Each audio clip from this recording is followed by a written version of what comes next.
I should be up and running, guys.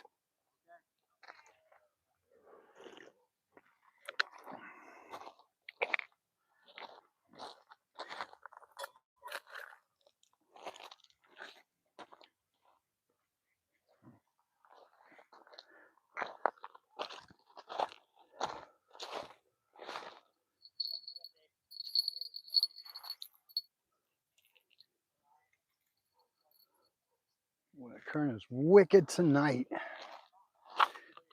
Current is wicked tonight. Being low as it is, I'm surprised it's moving as fast as it is.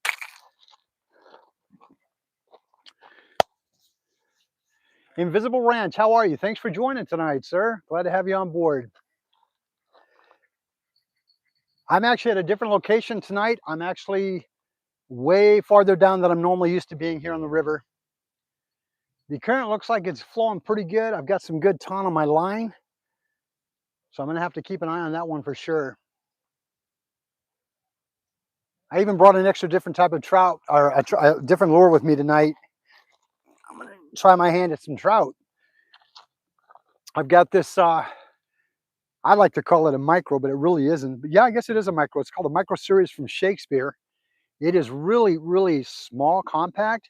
We are looking about 4.5 feet long. It's really, really tiny. It's got a great open, like a spinner type reel on it.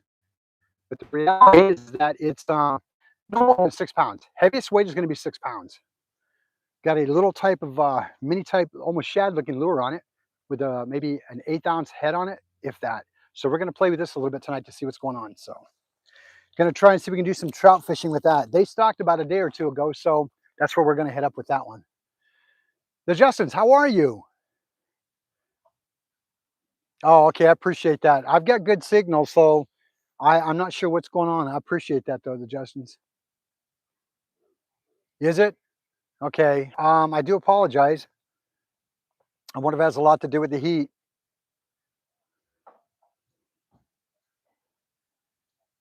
Here, let me try and do a reset then. Let me try again, guys. So I'm going to go ahead and shut this down. We're going to try live one more time. Folks, if you're just joining, thank you. I'm going to probably have to do a reset because I'm getting told. Oh, is it clear now? Okay, perfect. Great. You know, it could very well be the sun. Here, let me turn it a little bit. How's that? Is that better? There we go. That should be a little bit better if that way the sun's out of it.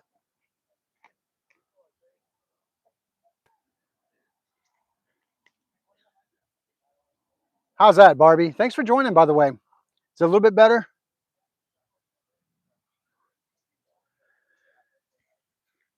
It is a bit warm out here. We're looking at about 74 degrees right now. It is pretty warm. Really warm, actually, for this time of year. Okay, perfect, perfect. All right, folks. Well, thank you for joining tonight. Welcome for watching Arizona Outdoors. It is good to be out here on the water. Thank you, Invisible River, or Visible River. I appreciate that. I'm at a different location tonight. I'm at an area what we call Rotary Park. It is still off the Colorado River, but it's probably about maybe 3 miles from where I normally fish at.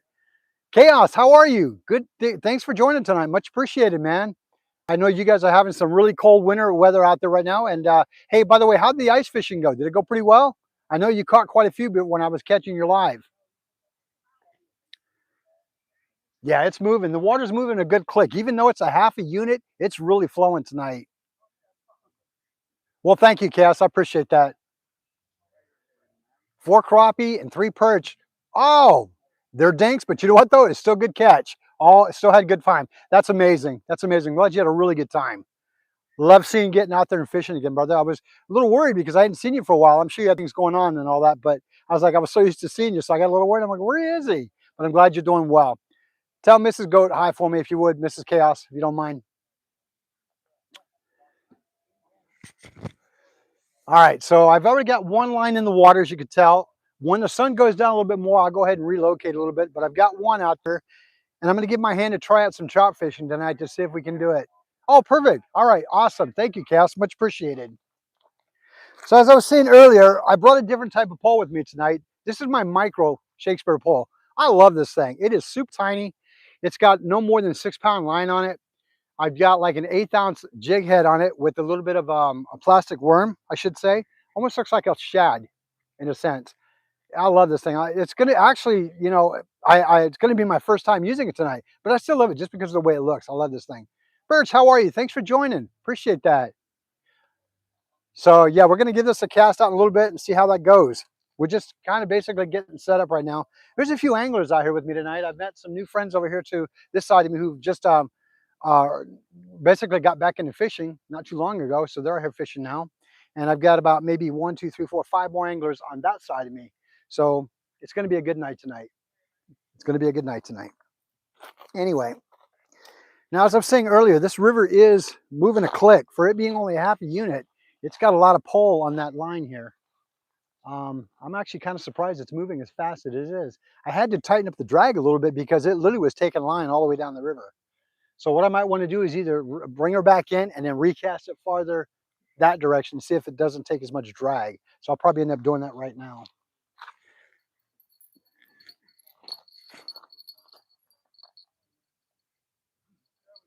I want to give a huge shout out to the fine folks that I just met recently. I have a bad memory of names, but for them over there, if you're watching, hey, thanks for joining the channel. Appreciate it. I forgot your names, guys, but appreciate you joining.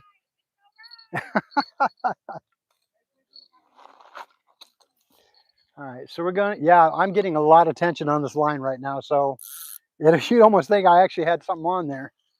I mean, it's a lot of tension.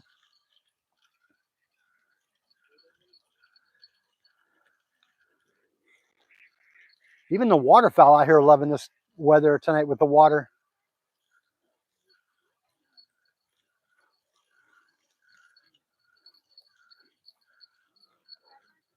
Now, I'm going to give credit where credit is due, folks. I was uh, I was actually pairing up with Fishing with Ferg not too long ago, and I love the way he did it. I love the way he did it, and the way he had, and it made sense to do it this way also. He decided that he was going to have one line out dedicated to the weight itself, and then another line out that he was going to actually lure fish with. And I thought, you know what? That's a genius idea. That way it takes your mind off the line that isn't doing anything. Overall, though, it was great. So I think we're going to end up trying that one tonight. Getting a little action on both. One may be sitting out here doing much except just resting on the bottom, while the other one we're going to try and catch something.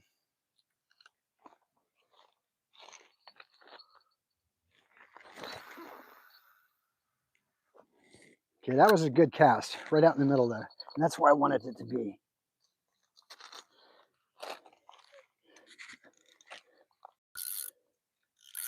Oh yeah, yeah,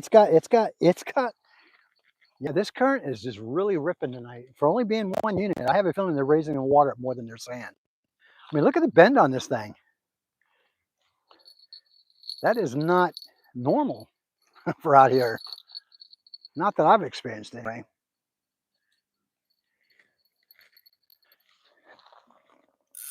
Yeah, it's got some drag on it. So you know what I might end up having to do in all reality is maybe bringing it in closer. That's what I'm thinking. I may have to bring it in just a wee bit closer. Whoop, there goes that ice pack. I had to put the ice pack on the back of the phone because it started getting warm out here. Now that the sun's going down, I think it'll help out quite a bit. Adam, how are you, my friend? We just got out here about maybe 15 minutes ago. I hadn't really started doing anything until just recently. So I would say it's still early. We're still going to see what happens. It's still early. So I just wanted to get out here and do some fishing. It's been a little bit since I've actually got a chance to be out on the water. I think the last time I actually did any fishing was probably about 2 or 3 days ago when I did that. I did a mini video on learning how to use a swim bait. If you folks caught that video, I thought it was pretty good. If you didn't catch it, I really encourage you guys to go check out that video. I'm learning a lot about swim baits, lures, and all that, and I thought that one that I did with the swim bait that day was actually pretty good. It did everything that I wanted it to. The way the action and everything moved on it, it was just perfect. So if you hadn't had a chance to see that one, I highly encourage you to do so. Appreciate it.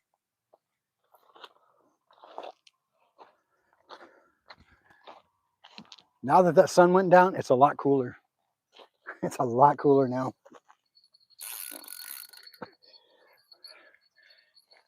feels like when I have a fish on it. It really does. Ugh. It's got to be the current though. It really does. Something tells me they're raising that water because it's really trucking. But then again, I'm also about maybe 4 miles downriver, and at that point, it's already picked up speed. So that's could be where what it is too.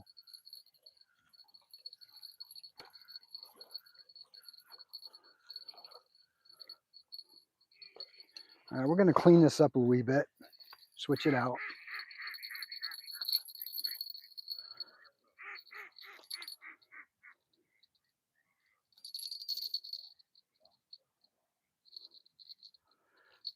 Folks, I trust everybody had a good day today. As soon as I left work, I basically came home. Oh, you know what? Something got this. It sure did. It took half the back out. And it was bigger than that, so something probably did end up taking it.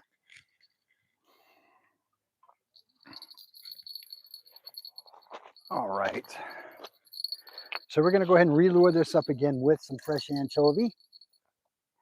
Might even spray a little bit of shad bait on it. The shad scent, you know.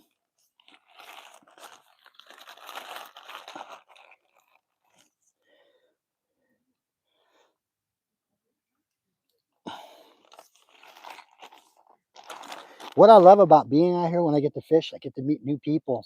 And I get to meet ones that are getting into fishing for the first time. And get to meet people who've actually fished for a while. And I get to pick their brain for knowledge of how they've done it. And even you find folks here on YouTube, I learn from each and every one of you guys. So it's a true blessing in disguise of being able to do that. Okay, we're going to tie this up like I normally do, and we're going to use some of that magic thread that I like to use quite a bit of. And I don't think I'm going to cast out as far on this one because it seems like the river is just taking it. I actually went relatively light tonight. Went really, really light. Normally you used to see me have that big old box style that I have, like the same company from Okeechobee. I actually did light tonight though, because it's just a lot to carry.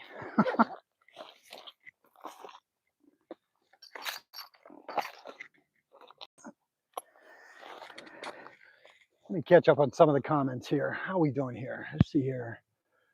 Glenn, good afternoon. How are you? Oh, you got your hair cut too? I think I did mine on Friday, if my memory serves me right. It just feels a lot cooler. Even though we're getting into our winter season, to me it still feels cooler because I'm not a fan of having the long hair. And when I was younger, it was different. I had hair down to my shoulders, but yeah, I'm not that guy anymore. Not saying there's anything wrong with it. There's not. It's just that I'm not that guy. Thanks for joining, by the way, Glenn. Hope you had a good week. A beginning of it, I should say. We are what we consider hump day now, so. You know, they actually went and raised the price, which kind of disappointed me. They raised the price of frozen anchovies. Normally what I would get a bigger bag for the cost that I did, but I went to recently to the Safeway store where I would normally buy them at, and they're smaller bags, but cost more money. I mean, I'm a firm believer in capitalism, but really? You're going to raise anchovies? Then again, that's just the beast, right, for it.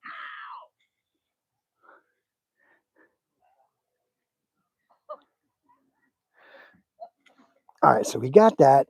Let's spray a little bit of that shad spray on it. Now, I've used this a few times. I still don't know how I feel about it. It's a shad bait flavored from Yum. Invisible River says it's the new year new price is imported. You're probably absolutely right on that one. Invisible, you're probably actually right on that one. I know that things are going up dramatically, and I know that there are times that we don't have control over it, but the reality is that, you know, don't overinflate it. So we're going to spray some of this on there. I'll try that out. And I have a feeling I may not be casting it out that far because the fact is that it is going far out there. And maybe taking it, the current's taking it. Another fact too is that I just may be used to, because normally where I fish at on the river, I'm a lot closer to the dam, and therefore it doesn't kick out as harsh until it gets probably down to here, and then it just takes off. But let's do it anyway. Let's see where it takes us.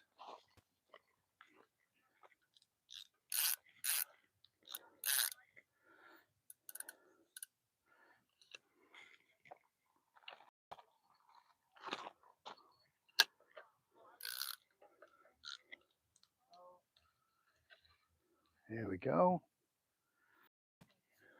It is finally starting to cool off here, which I love.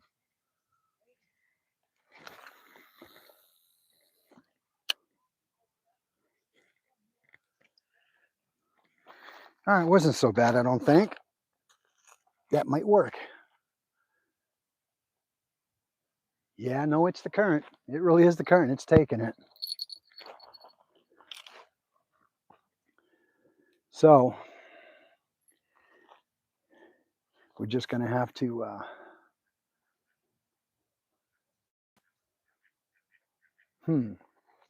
wonder if I should have brought heavier weights tonight.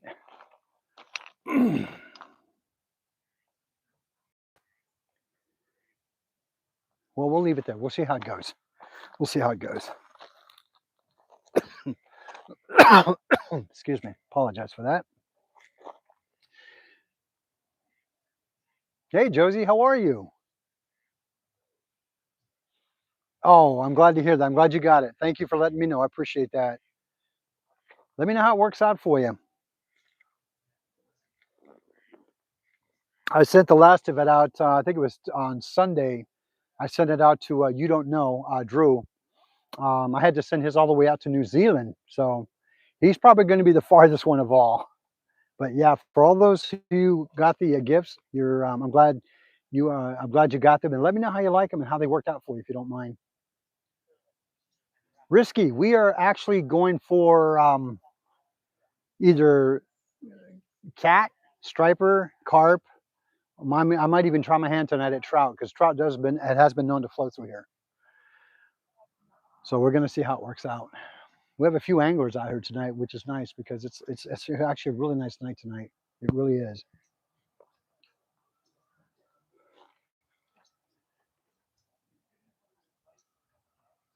Oh, awesome! I'm glad it worked out for you. Appreciate that. Thank you for letting me know, folks. I got my coffee. My beautiful wife made it for me before I left. She made me a 2-cupper, so it should hold me over for the night.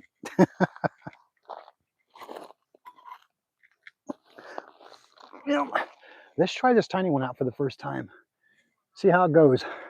It's going to be a really sensitive line, so we're going to see how it works out.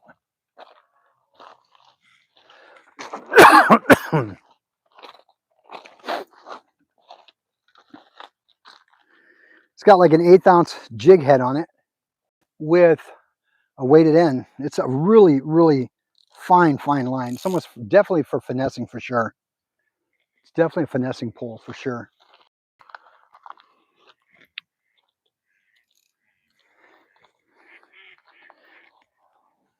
I think the next pull that I would like to get would be a telescopic one, just to see how it works.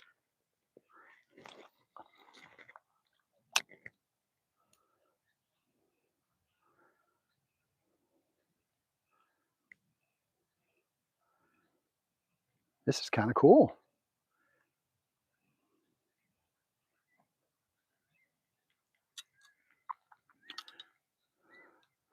Yeah, this is definitely kind of cool.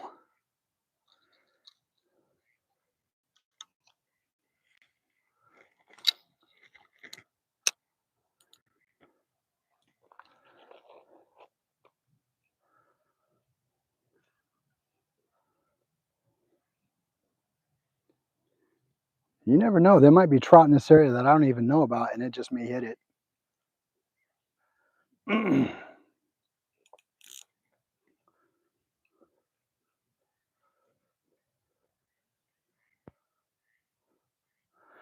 Okay, this is definitely one lure that I'm going to have to really learn how to use. I'm not used to these tiny, tiny ones, so I'm definitely going to have to learn how to use them.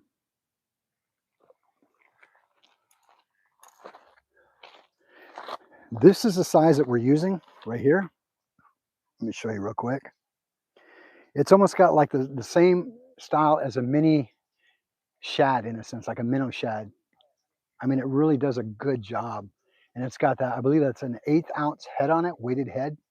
So I think it's going to be really, really great for light type tackle fishing. Oh, you're Risky, you're fishing in Indonesia? Really? Awesome. Hey, Benno, how are you? Thanks for joining tonight. Yeah, it is definitely a minnow for sure. Fat Cat, how are you? Thanks for joining this evening. Glad to have you on board. We are out here in a different location on the river fishing for trout tonight and whatever the other big hook can catch. Oh, okay, awesome. So I've got a folks, I've got a follower on here tonight that is fishing all the way in Indonesia. Oh, they do work pretty well out there in Oz? Nice. Hey, Fishing with Ferg, how are you? Thanks for joining this evening. I took your advice from the video the live video that we did together. I've got one in the water just sitting there, and I'm toying with this one, hoping to catch some trout tonight. We'll see how it goes because they just stocked about a day or two ago. We're going to see how that goes. Oh, you're fishing from the couch tonight? There's nothing wrong with that, my friend. Nothing wrong with it at all. Yeah, you had a great idea, man. I wanted to run with that, Mike. I thought it was a great idea. That way I don't get so focused on why the pole's not doing anything. Indeed. Okay. Let's hope and pray, man. I'd love to have a night like you did, man. You rocked it that night. It was strong work on your part, brother. So we're gonna go play with this one a little bit more, see what it can do for us.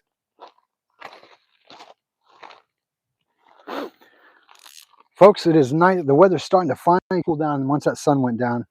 I'm happy because it was pretty warm a little bit ago.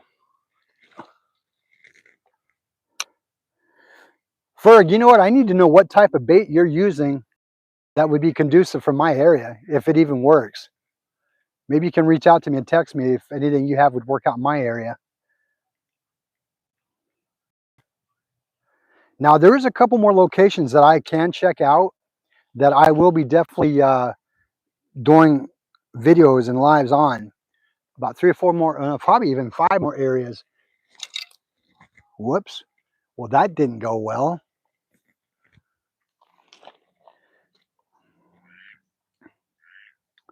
Hang on a second. Where's everything at here? Okay, folks, I must have got caught up somewhere because I think it just ripped everything out. Not a problem, though. Not a problem. Being such a light line, I kind of expected that. And that was definitely operator error on my part. Yeah, I think I did it. So that's okay, though. Not a problem. Um, Fortunately, I have more of them at home. So we're just going to switch it up and put on a different type of setup. Folks, I've always told you, you're going to see the good.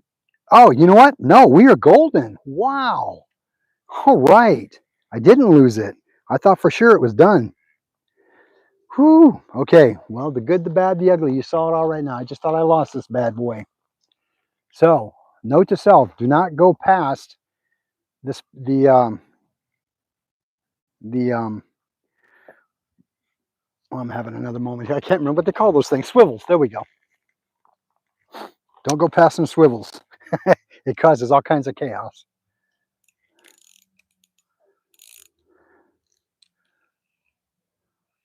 Now, with this line I'm using right now, I've got to be really careful because if it does get caught, there's a good possibility that I will end up snapping it because this is only 6-pound line. It's very light fishing. I mean, it would be great probably for a decent, not a huge trout, but overall, probably even crappie or like bluegill, things like that. Even smaller trout. I guess if I did it really well with finessing them, I could probably get away with maybe even a small 3 or 4 pound striper.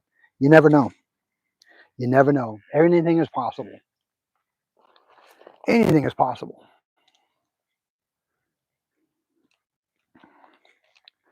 Folks, I want to say thank you for everyone who's helped me get to the subscribe that I'm at right now. I just reached over 1,200. Thank you so much.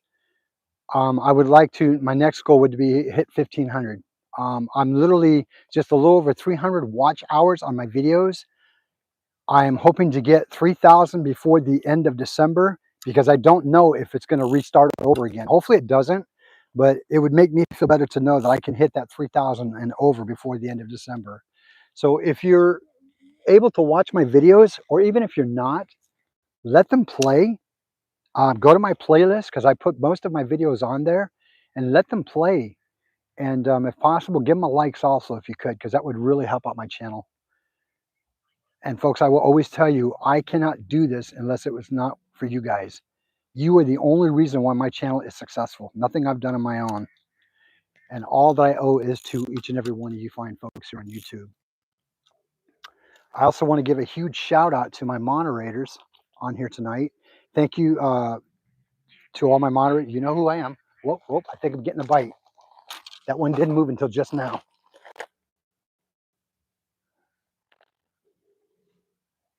Okay, that was different. It was fine until just now, so I'm going to give it a second and see what happens. It may have been the current, but that one, it hit differently. So I'll give it a minute. All right, we'll see. We'll see.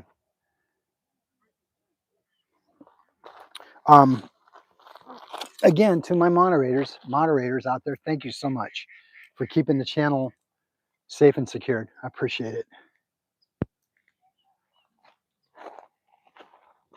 Boy, that one hit hard, but then it didn't do anything. It kind of makes me wonder if it wasn't the current.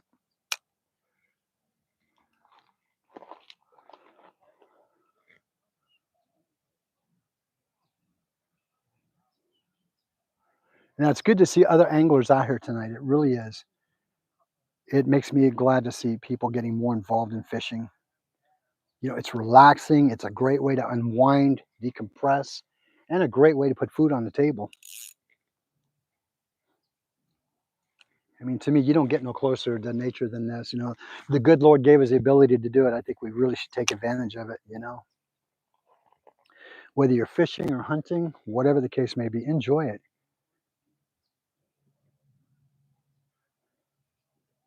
Man, I'm really liking this light tackle pole. I really love this thing. Ooh. Oh, that really felt like a bite. Oh, hey, hang on. Oh man, the way that thing was going, you almost thought it was. I almost thought it really was.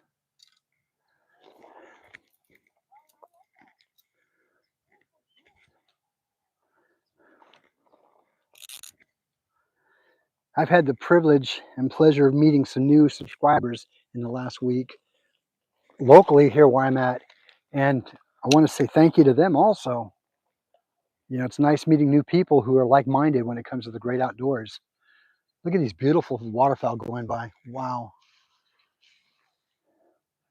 Takes me back to my days when I used to hunt them. Good eating right there. Good eating right there, especially if you're smoked. Folks, if anybody's done any fishing this week, I hope it was a good catch. Hope it was very eventful when it comes to fishing. Catch back up on some of the comments here. That's what I think when I see that really big one quail out there. Yeah, I almost think it was a hit myself. Then I remember I'm a service animal. Good luck. Well, thank you, Daniel. I appreciate that. Thanks for joining the channel tonight. Couldn't do it without you guys. Every so often I want to step back to, engage with you fine folks because I think it would be disrespectful not to.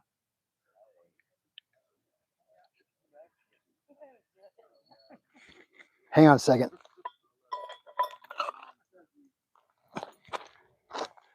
Benno, I want to read your comment, but I don't want that to go unannounced either.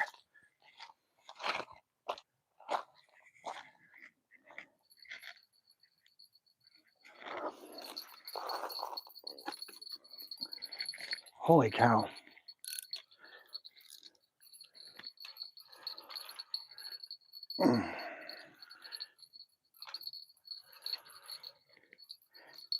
That's either a lot of debris or something.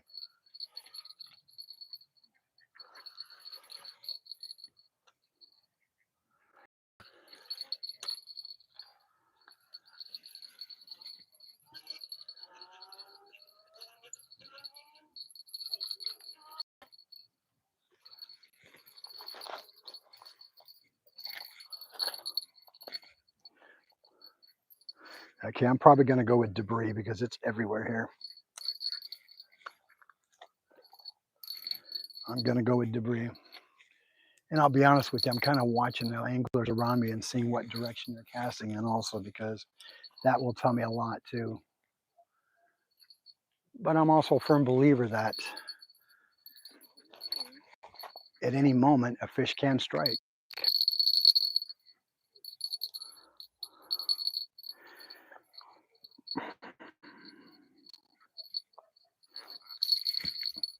A lot of debris for sure.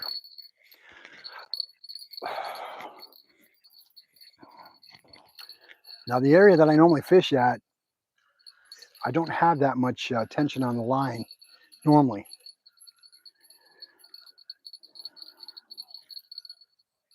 All right, so bait's still on there, so it's definitely got to be the river.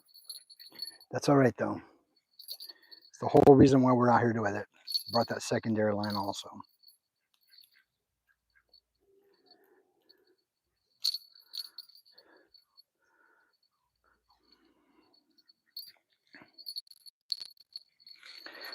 I'm going to take a second to share with the new subscribers real quick on what my setup is.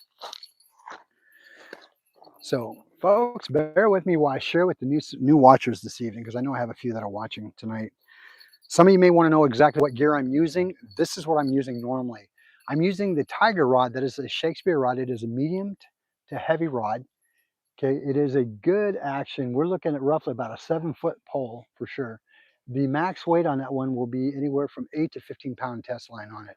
Okay, I normally will run 15 monofilament on the line itself with the reel, but at the end, where the lure line, as far as the lead on, I will do a 15-pound fluorocarbon, which is virtually invisible in the water for them. Okay, I will normally use a size 6 red Gamakatsu hook or a 6 cents hook, offset depending on what hook I'm using that day.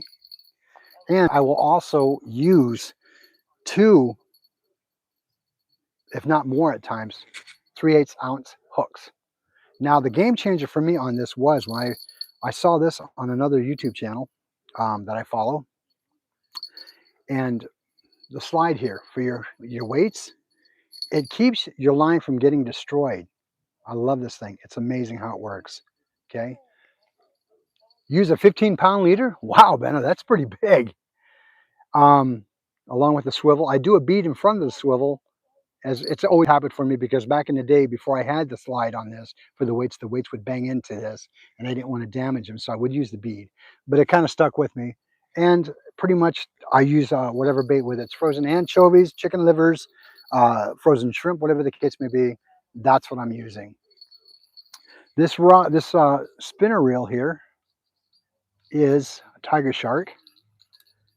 It is a gear ratio 5 to 1. Okay, and at 12-pound line, you can throw it out 280 yards, 14-pound at 215, and at 17-pound, you can throw it 195 yards.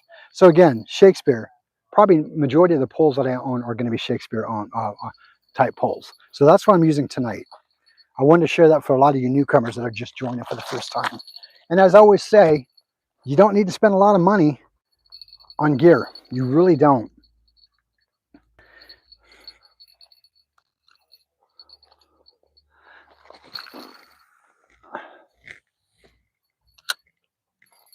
You really don't need to spend a lot of money on gear.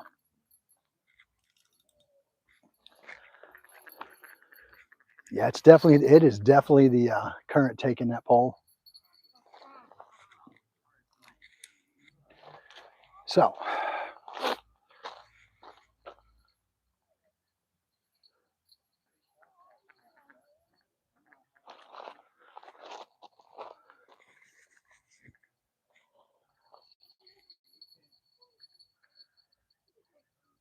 yeah. Yeah, it's definitely moving. It is definitely moving. So, Benna, back to your action here. Less friction, better. I agree, Amazon. Oh, I 100% agree. So, again, let's go back to the comment you said earlier, my friend. It says, with your minnow, Lord, try this. Jerking action works, a couple of wins, and then let it sink a second or two, repeat. Okay, yeah, definitely. So, a couple of jerks, let it sink, and then repeat as I'm luring in. All right, appreciate that. Thank you. I'll give it a whirl for sure.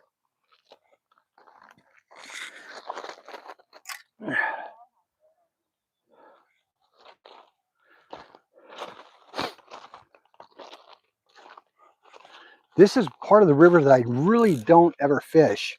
So this is new to me in a sense, folks.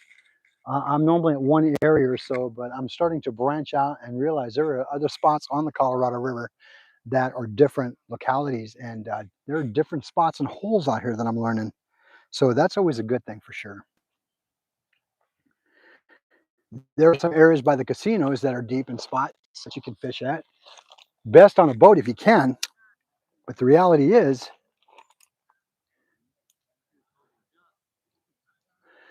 if you can find a sweet spot, whether boat or bank, it's best to run with it.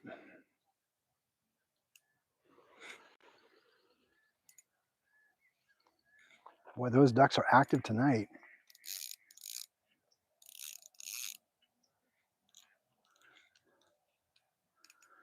Oh, don't get stuck. Oh, I think I'm getting snagged.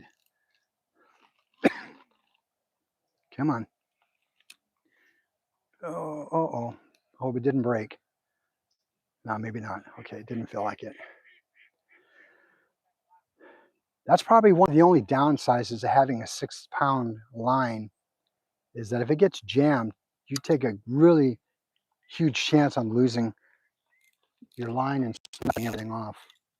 But it's just what it is, right? That's why we do it.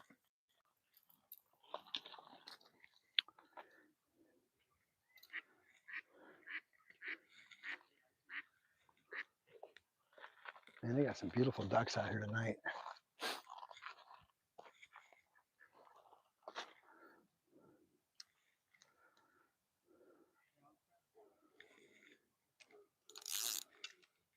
There we go.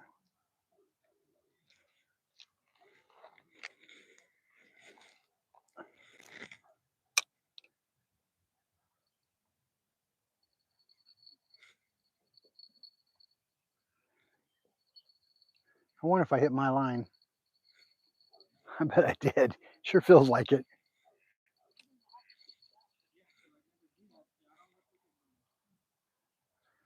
Yeah, I think I hit my own line on that one.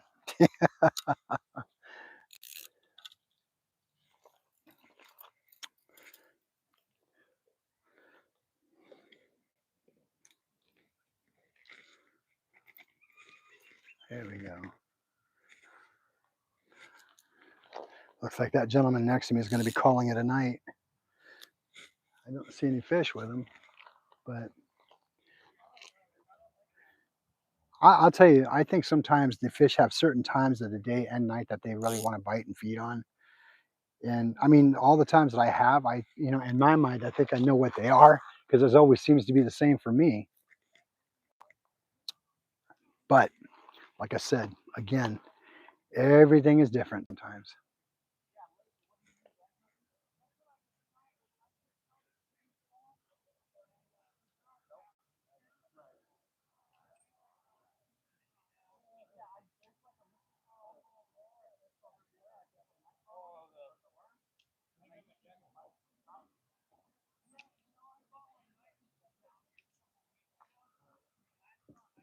Ooh. Okay. Something looked like it felt like it hit it. It sure did, folks. I felt that. That wasn't your typical I got caught. It felt like something snapped the line. All right. It was a bite. All right. So let's try that again. Wow. Okay. Yeah, that wasn't your typical snag. That snapped. I felt it. I felt the pole go. Boom, boom. All right, let's get it out there again and try it.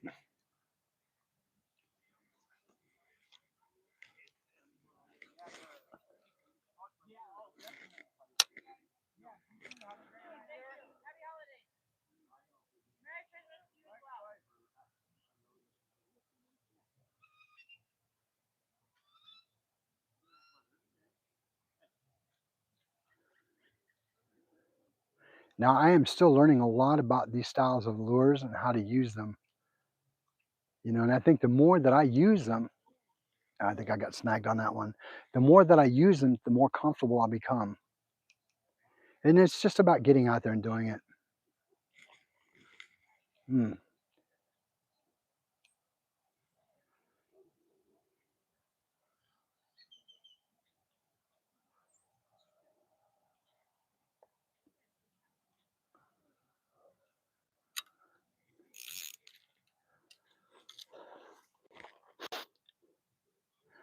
Now, folks, I know there's fish out here. I know for a fact there's fish out here. They just stocked about 2 days ago, so I know they're here. Excuse me.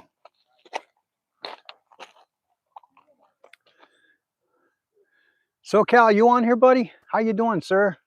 Thanks for joining tonight. I hope you're feeling better. You're about 50% better. I'm sorry to hear you're still under. Rude, how are you? Thanks for joining tonight. I'm kind of in and out checking conversations, folks. I do apologize. I don't mean to ignore you. I promise.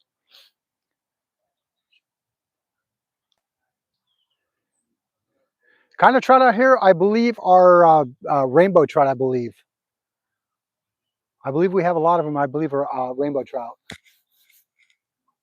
We might have speckle, but I don't want to say 100% sure on that.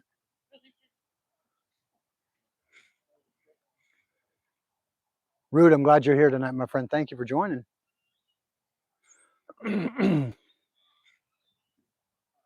Tell you, folks, it feels great being out here tonight. It feels really good out here tonight. Different location, different part of the river. And like I was telling earlier, there's about 4 or 5 more spots that I can find that I can definitely check out. Rumor has it, from what I've been looking, long-term projection, sometime next week they're going to be raising the river a little bit more. Oh, Daniel, it is beautiful out here. I mean, it is gorgeous. I've got waterfowl all floating on the water here. I've got anglers over here fishing that I've met that are brand new to my channel. Anglers over here. I mean, it's a really beautiful, it's a great night to be out here. Benno, it's a beautiful spot out here. Well, thank you. It is indeed Invisible River. It is gorgeous out here. I would prefer it to be colder because I like cold weather, but I'll take whatever we get for right now because eventually we are going to get colder weather. I hope anyway.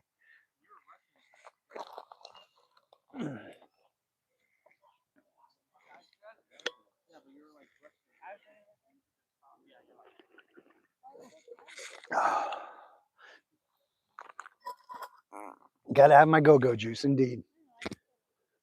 Yeah, I just wanted to come back and say hello to everybody because I didn't want to be disrespectful. Be able to converse with you guys. It's great.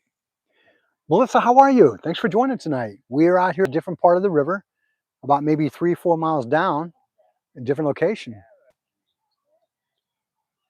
So, Cal, that's a good question. I'm actually south. I'm actually south, about 3 or 4 miles down. We're just past an area that we know as Rotary Park launch area. I'm just south of that even. So it starts to curve around, heading in towards Avi, if you're familiar with that area, which I'm sure you are. That's another great area I want to try and check out on the Arizona side, is fishing the area up there by Avi. There are deep pockets. Yeah, there you go. You got it, SoCal. You know exactly where I'm at. Yeah, there are deep pockets out in this river area that if you're on a boat, they're great to get to. Unfortunately, the water's so darn low right now that it's not accessible. But if you're able to get out to at least partway to where they are, you have an ability of actually getting out there and hitting those spots potentially. There's an area, 1, 2, 3 more areas on my side that I know that I can hit, and we'll see how it goes. Rax, how are you? Glad to have you here tonight. Glad to have you here tonight. So, yeah, I think in reality though, it's kind of hit and miss with that sometimes, because the fact is that there are slow periods, and a lot of people that I've been talking to, even on YouTube, a lot of people that I've been talking to says that even their bites have been slow where they're out catching. Not as aggressive as it was during the summertime here, but people are still catching here. So I know that's not an issue. Oh, you got them right here in this area? That's good to know that. Thanks, SoCal.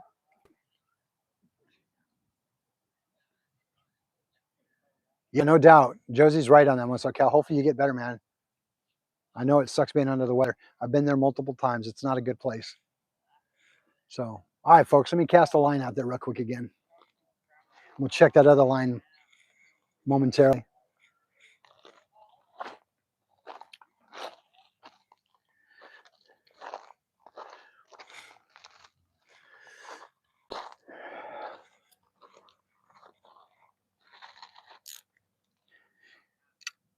Now, the anglers that are this side of me, when I first got here, they told me that they got a nibble on the pole. So we know they're here. We know they're here.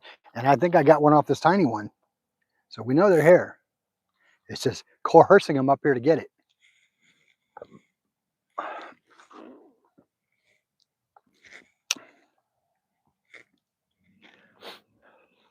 Ferg, if you're still listening, my friend, we need to set a time and date sometime after the new year to do another live collaboration again. That'd be awesome. Had a good time doing it.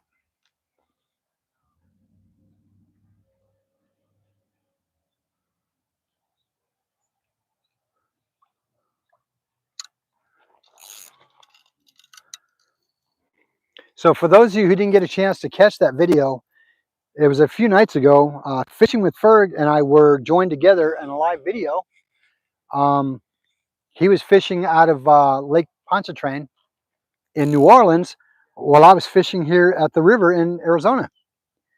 And it was a really great show. And he was catching like nobody's business. I'll tell you what, he was catching like nobody's business. So it made a great show that night.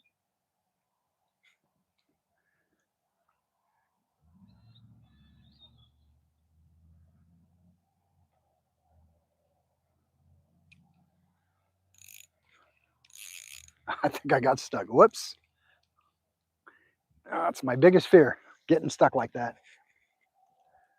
I think the good thing is that the lure is so small that the hook on that thing is super tiny.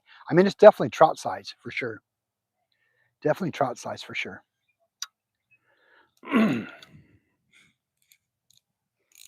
Now, folks, only in Arizona can you go not more than an hour ago where I'm sweating to now where it's getting cold.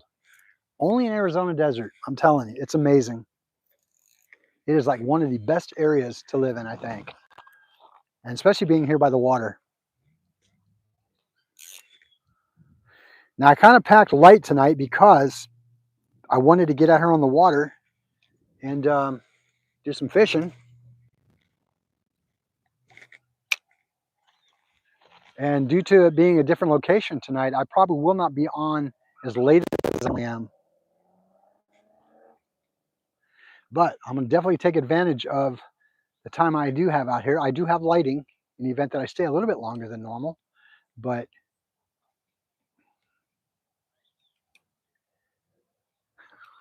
I definitely got to get used to this lure. It's fun. It's comical. It's fun, but I definitely got to get more proficient at it. So I know what I'm doing. My homework assignment is to learn how to use these things.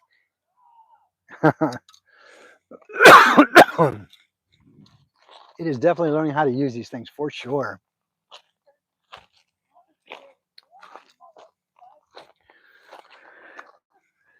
See, let's catch up on here. Daniel says, anytime, Ferg, you know I enjoy your lives anyways. So the more fishermen, the better. Excuse me. Daniel, I agree with that 100%. I agree with that 100%. Benno says, I was trying to tell Arizona about how you were working your lure, Ferg. Yeah. Benno, I got to tell you, my man, I need some more work on it. Need more practice for sure. I need to get a lot more proficient with it for sure. But it is fun to use it. And I'm going to get a lot of enjoyment on how to do it. So you can definitely see me using this one a lot more. And top water swim baits, I'll be using them a lot more also. I'm actually excited to use them. I'm actually hooked on them. So we're going to see where it takes us.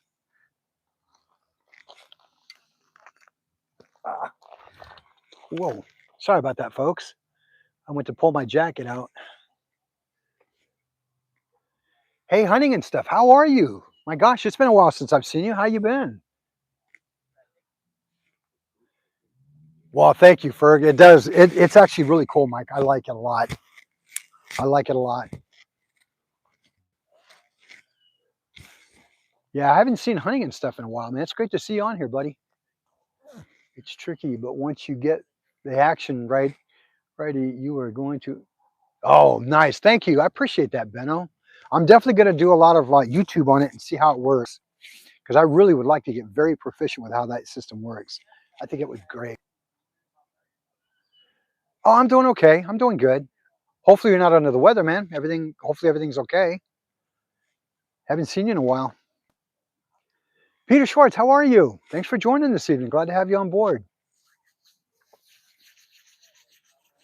Folks, if you're brand new to the channel tonight, I just want to say thank you and welcome for joining. My name is Tim. I'm with Arizona Outdoors here on the beautiful Colorado River this evening. We are doing some fishing, either for stripe or trout, whatever the case may be. I wanted to switch it up tonight. If you're brand new and you haven't had a chance to subscribe yet, do me a favor, hit that subscribe button. I'd love to have you on board. Okay, that's good to know. That's good to know. All right, that's good to know, honey. Again, if you're brand new, I'd love to have you on board. Go ahead and hit that subscribe button and hit that notification bell. YouTube will not automatically make it all for you, so you're going to have to unlock your notifications. That way you get all my content, whether it's videos, lives, or shorts. I've been getting told by a few people that they're not getting notifications when I go live. I don't know whether it's a YouTube issue or whether it's a setting issue, but if you could do me a favor, subscribe to my channel. I'd greatly appreciate it. Hit that like button and share, share, share. Well, thank you, Benno. I appreciate that. It means a lot to me. It means a lot to me. Actually, you know what, though? All you fine subscribers are number one in my book. I could not do this without you. I really mean that. I could not do it without you. Like I said, folks, I'm almost at the 300 mark or so. I'm just a little over 200 more hours that I need to hit that 3,000 mark. So, guys, if you could help me get that, that'd be amazing. I really would appreciate it.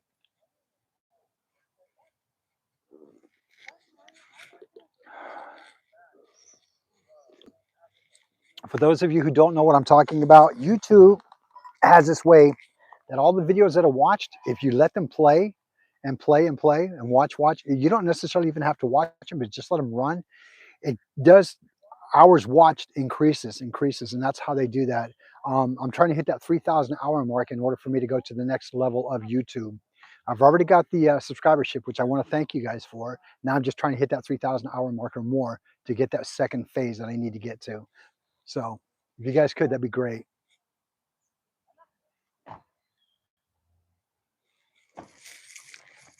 All right, let's check this one and see what's going on with this pole here. You know what? Give me a second. I might set up a light real quick. I know I probably don't need it right now, but better set it up now than later. Like I said, I only packed light tonight. I only brought one with me. So we'll see.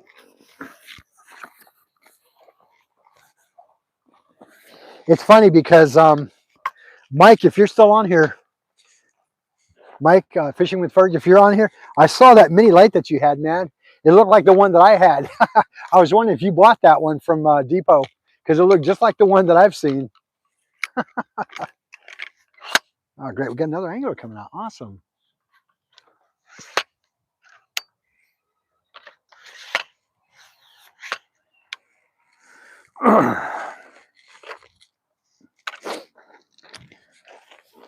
Yeah, it looked just like the one I had, Mike. That's why I thought maybe you got that one from Depot.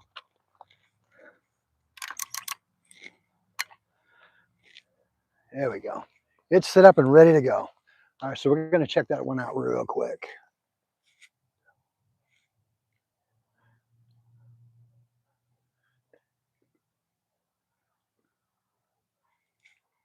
Oh, I agree with that, Benno. I 100% agree. I would love to learn how.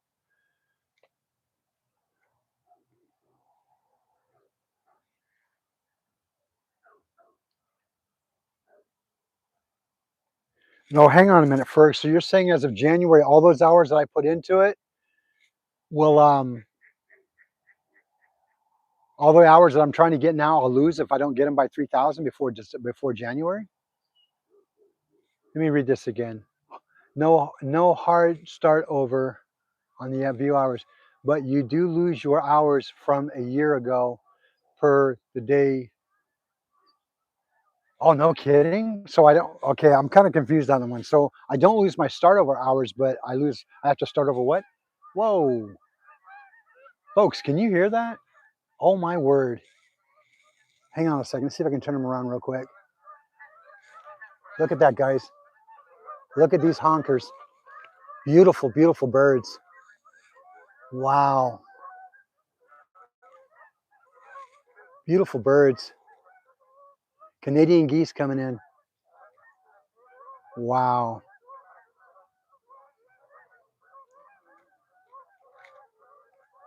Folks, that is just gorgeous out there. Just beautiful out there.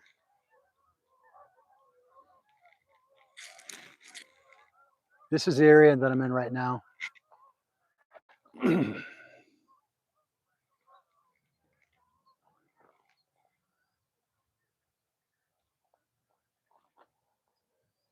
Now the river is low, but it is running pretty hard.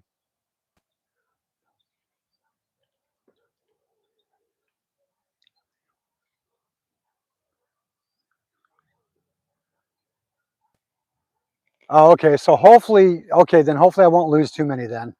So I may have to get more than 3,000. I may have to do a little more than 300 then. Okay, sad, but I get it. I guess that's just the way they do it. It's just more incentive to get hours than racked up, I'm assuming, right? Sorry about that, guys. Let me turn around real quick. I guess that's just more incentive to get more hours racked up.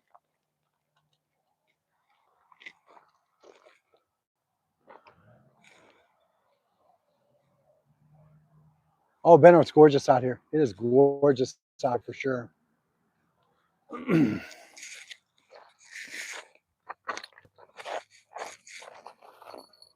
Well, boy, that's got a lot of tension on it. Holy cow. That river's cranking. It's got to be.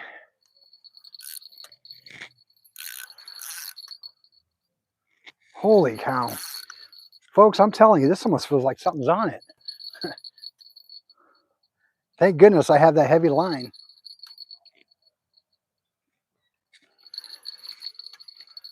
Oh, this feels like the night I caught that 6.5 pound cat.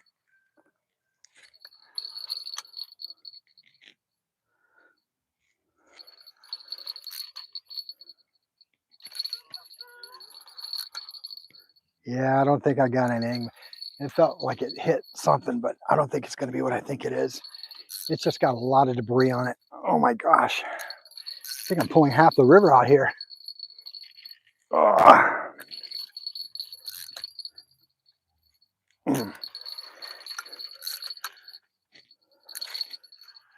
Yeah, I must have got into some brush, something. Yeah, I must have got into some heavy brush because it definitely was not feeling like fish.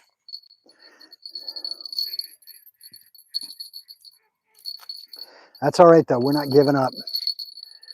We're not giving up. I do not know the meaning of giving up. One way or the other, I'm getting something.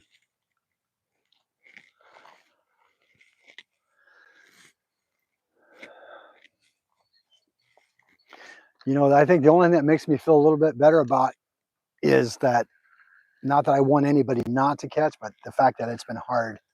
And that's what makes me feel, and I don't mean in a disrespectful way, because I know it's hard for everybody, but it just makes me wonder. At first, I really thought, was I doing something wrong? But the bottom line is that, yeah, it's hard for a lot of other areas too. So it makes me feel a little bit better that it's not me, if that makes sense. You know what I'm saying? Because I would never want it to be any other way. Because I know we all put a lot of time and effort into this, and you know, I want everybody to be successful.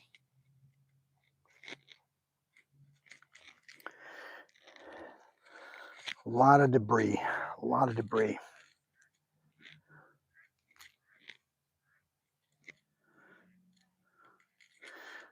Mm-mm-mm-mm.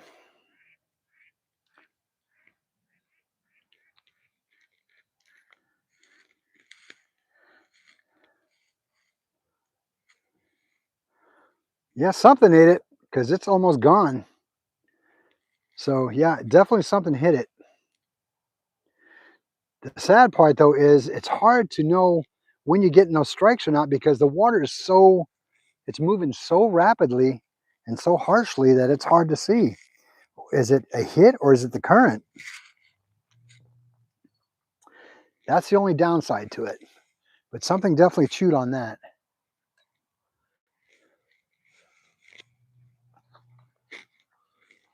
Something definitely chewed on that bait.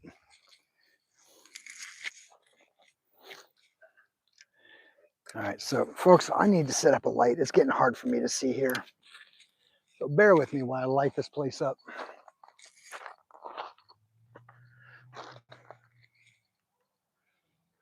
There we go. Move it a little bit closer, probably. Whoa.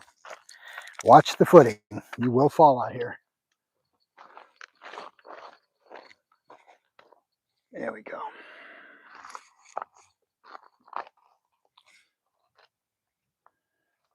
Excellent. Just kind of rearranging all the equipment here so I can get everything in the light and go from there.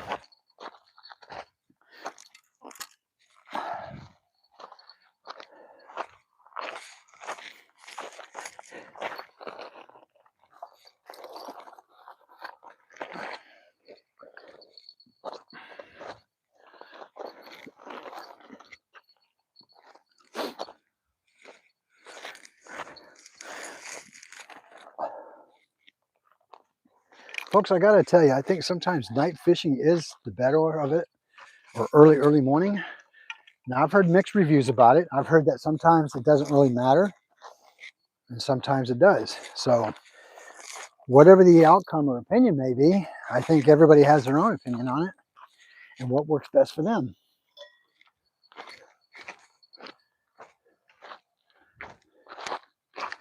So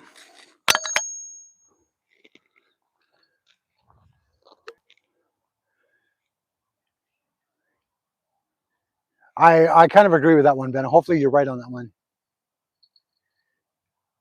No, not yet. It's the river's running pretty hard right now. A few people have been out here. Nobody's actually.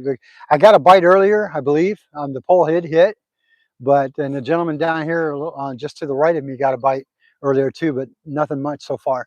I have a feeling that the river got stocked about 2 days ago with the trout, and I really believe that. Boy, that's bright. Turn that down a bit.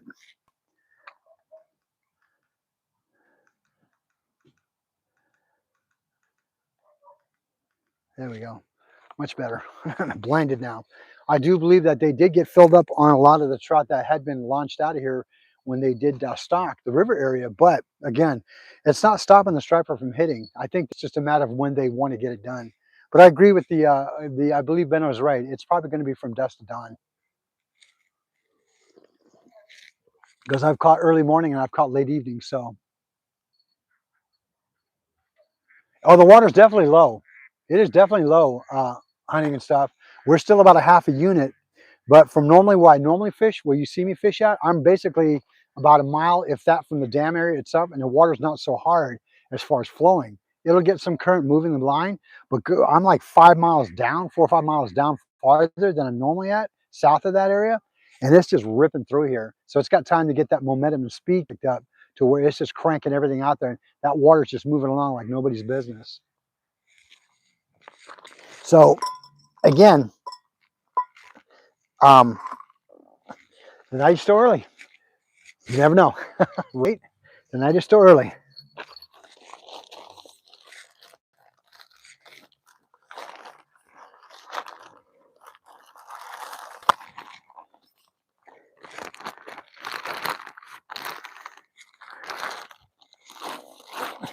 Now, the anchovies that I'm normally used to using, these are a little bit bigger. Move you guys a little bit closer here. There we go. Give me a second. I'm sorry, folks. Trying to get adjusted. These ones here are a little bit bigger than normal of what I'm used to. I mean, they are literally a lot bigger. So that could be why they downsized the packaging, but raised the price or kept it the same or even higher. So that's what I'm thinking. That's exactly what I'm thinking. Anyway, let's get this bad boy lured up and see what's going on.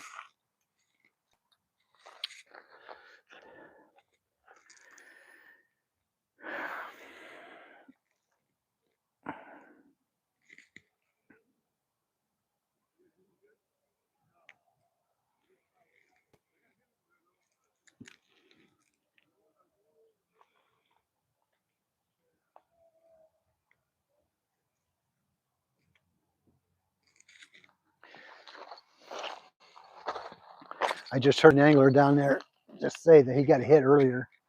Didn't say it was a catch or not, but he did get hit. So still promising. Still promising.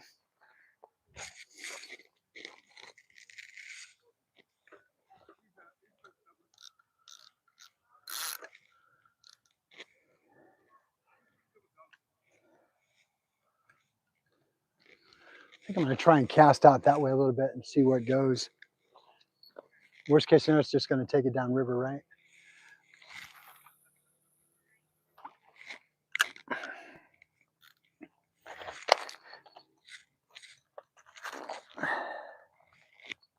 Yeah. Whoop, just took it right down.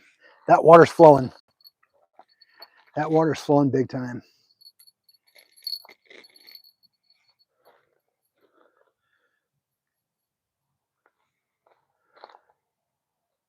Yeah, it is definitely current.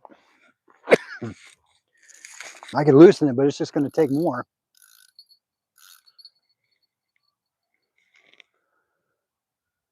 I think that may be the only disadvantage right now is the fact is that there's so much tension on that line that's causing that to happen.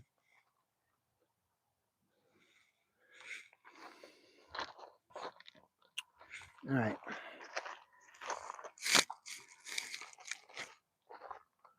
Where's another rod at? I'll throw that out a little bit. I'm waiting around. There we go.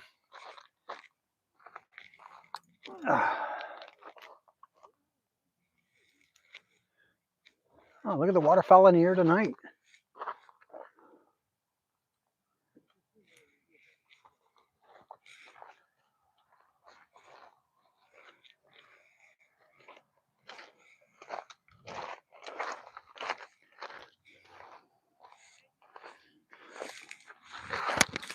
Oh, hello. Almost fell.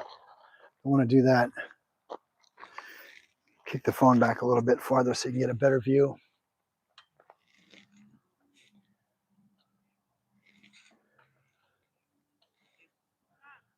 There we go.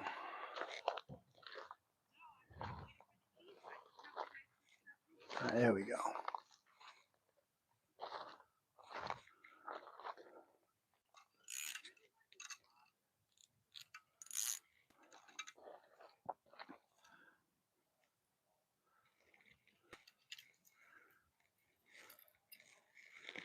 There we go. Excellent.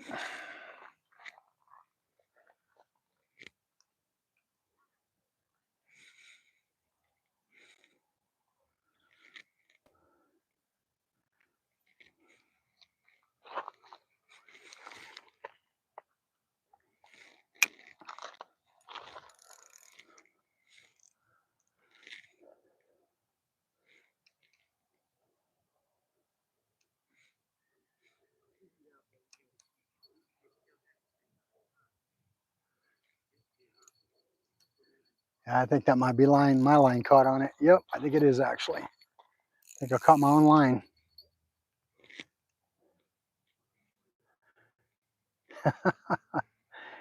Boy, this thing is just ripping tonight.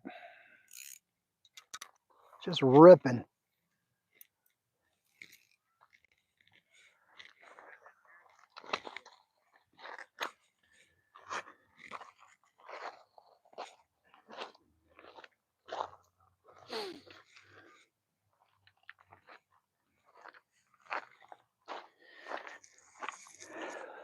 There we go. Turn that a little bit this way. There we go. Hey, Daniel, how are you? Thanks for joining. Glad to have you on board. Solo Texan, how are you? Well, thank you, my friend. Appreciate that. The river's harsh tonight. It's flowing good, but it ain't nothing going on with it. A couple of bites here and there, but it's been a tough one. I'm not at my normal spot, so we are definitely hitting into some harder water, running faster out in this area. I'm about 4 or 5 miles south of the area I normally fish at, and the water's just cruising down here. It's taking the line and everything, just bending the poles everywhere. So we're just gonna keep at it though, man. Something's bound to happen, right? Never know. Folks, I appreciate you joining me tonight. Thanks for staying on board.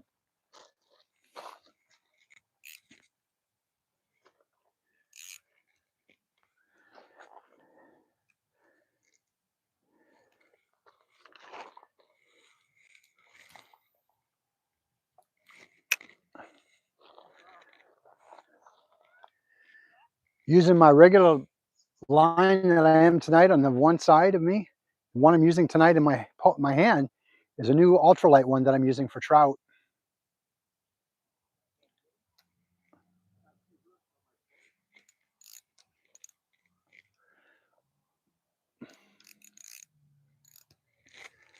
Get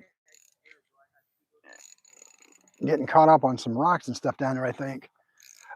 There it goes, it releases. This river can be very challenging to fish, I will tell you, especially when the water's extremely low. I think it makes it more of a challenge because of the fact that the water is low and you're hitting just about everything on the bottom, whether it's rocks, debris, vegetation, whatever the case may be. Um, but again, it's one of those issues where people are catching, it's just harder to do it. So that's why I come out here. That's why I come out here, because I want to see if I can catch. Like any angler, like you guys know, you'll do whatever it takes to get the job done.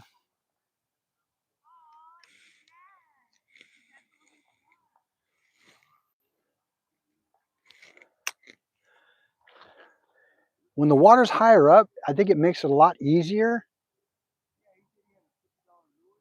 And you have more room for the fish to be able to travel in as far as, but when they've got it dropped as low as they do at a half a unit, it's tough.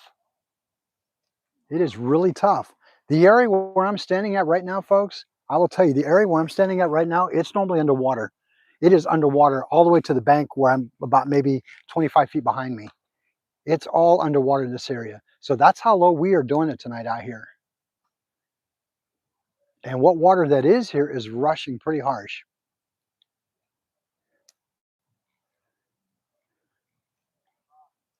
This is probably the first year, in all honesty, that I can remember in the 7 years that I've lived out here in Arizona. This is probably the first year ever that I've seen it this low for this long of a period of time. Now, I know they do lower it at some point down to maybe even 1 or 2 units per se, but a half a unit to one, yeah, it's harsh. It's harsh, and I know a lot of it has to do with the conservation of the water, and I get that. But man, that's harsh. You know, they make it to where it can be problematic to definitely fish, but we still try. Birch, I thank you for taking off whoever's not being polite. Folks, do me a favor. A lot of my longtime followers know, that they keep our channel respectful and clean, and I appreciate that. But if you're brand new to the channel and you're out here to cause, issues with the channel by not being cool, please don't. My grandkids watch this channel, and I want to keep it clean for family-oriented outdoors, hunting, fishing, all the above. Otherwise, you will be removed. Okay, I have moderators that will remove you permanently if need be. So please be respectful. I don't mind you joining the channel. I don't mind conversating and chatting back if you want to learn about fishing, hunting, and the great outdoors, or whatever the case may be. But be respectful, because there are people on here that are like-minded like I am. We like to enjoy life and enjoy fishing and hunting and the great outdoors. We do have young children on this channel that do watch, so please be respectful.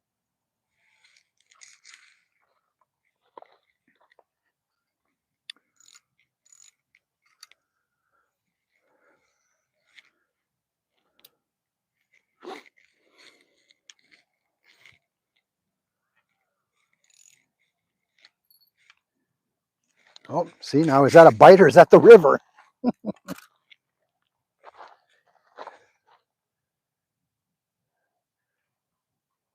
That's the hard part. You never know. You never know. Is it the bite or is it the river? Oh, no problem, Birch. I appreciate you. Thank you for doing your job. I appreciate that. It means a lot to me that you're taking care of the channel, you and all my other moderators.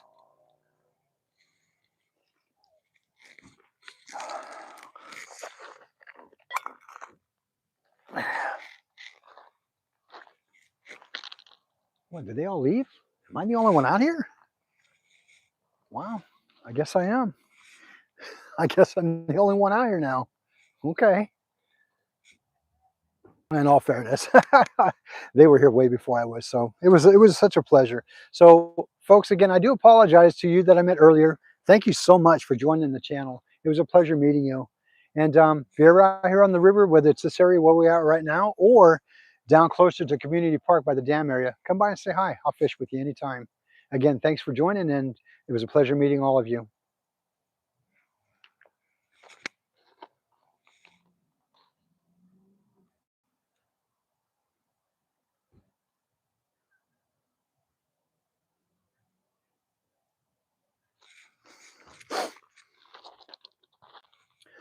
So we did get to play with the trout rod a little bit, which I thought was kind of fun.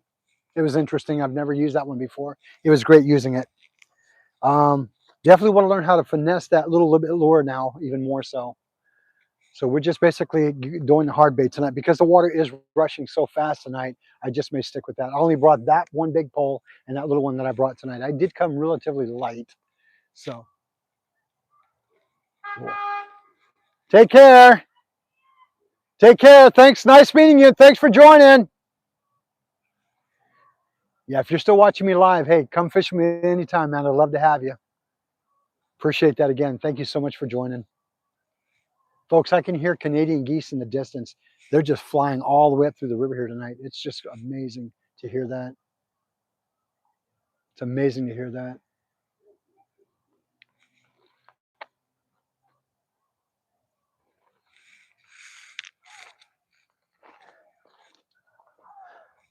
You know, folks, I was thinking about doing a live one time to do like a sit down open forum chat about anything and everything related to outdoors. I would like to sit down and do a live one day. What do y'all think about that? Just an hour or an hour and a half or so of just live conversation about everything and anything fishing, hunting, off-roading, outdoor related. It'd be a great way to get content on there, and it'd be a great way to get everybody's thoughts on things. Share ideas, share what they've done and what they haven't done and what they'd like to learn. Tell me what you folks think about that. I think it'd be a great idea. I've been thinking about that for a minute, and yeah, I think it'd be kind of a great idea to do that. So if you're in favor of it, give me a thumbs up if you'd like to do like that, an hour and a half to 2 hour sit down, open forum of everything and anything fishing, hunting, outdoor related, or just life in general. Let me know. I think it'd be great.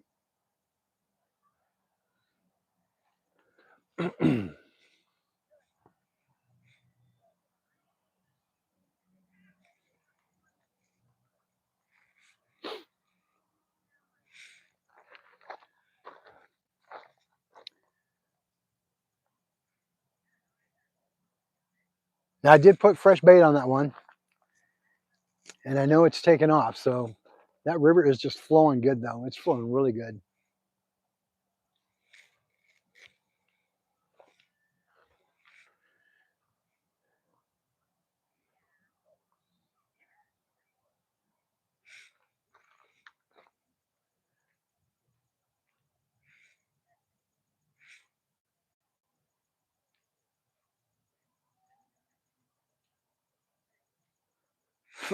Folks, all you see is that pole just going, "Meow."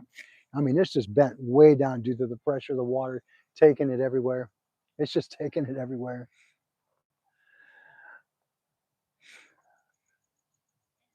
I mean, it's a constant bow pattern right there. It just goes to show you how strong that current is right now. It really does.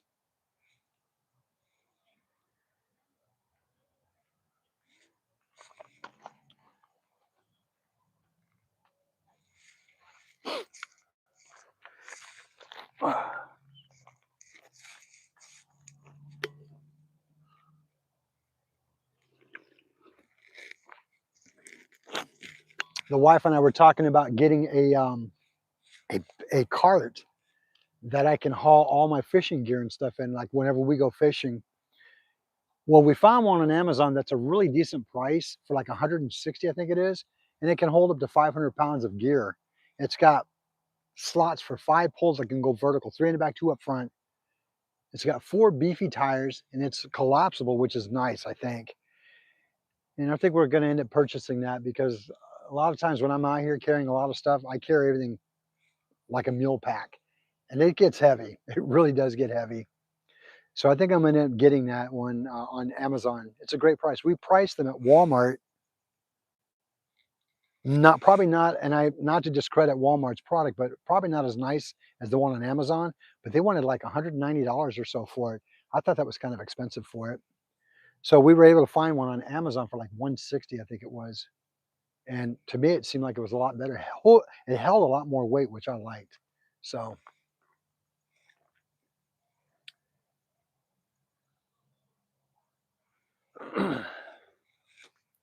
31 likes. Appreciate it, guys. I really appreciate that tonight. Thank you so much.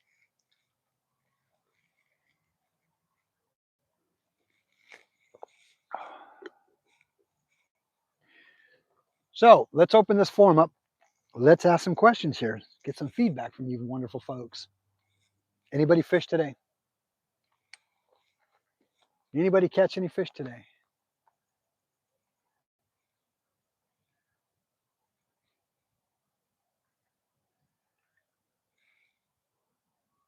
Sounds like the waterfowl are active on the water.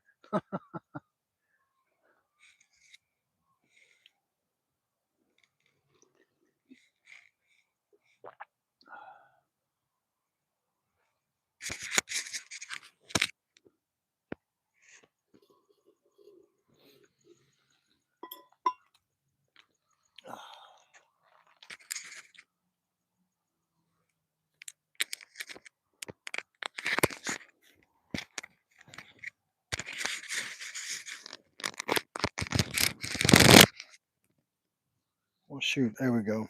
We'll put it up there. Sometimes I have a hard time figuring out where to put the microphone. So Solar says he didn't get to make it out due to the house chores, laundry, cutting my. Uh-oh, Solo, I get it.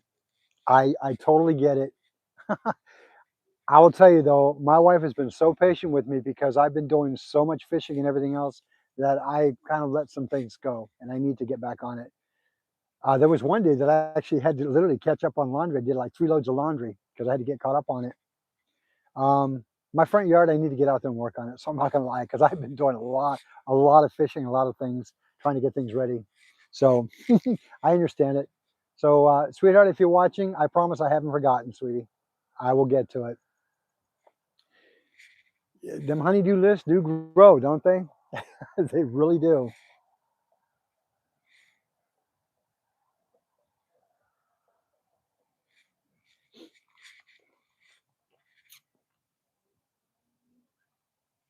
Got real peaceful out here.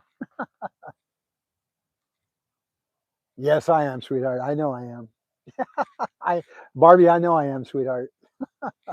But you know what though? You've been super patient. Really, you have been. I want to thank you for that. You're 100% behind me on what I got going on. I appreciate that. All right, come on now. I heard that bell hit.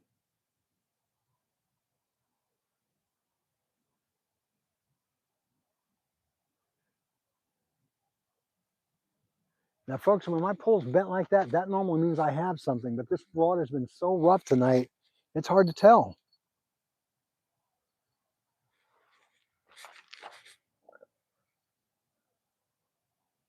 I'm going to give it a few more seconds here and see what it does.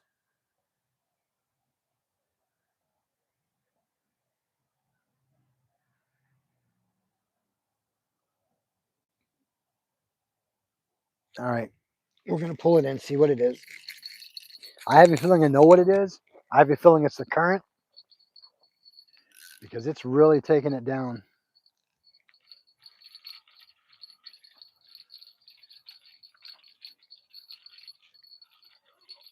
Mm.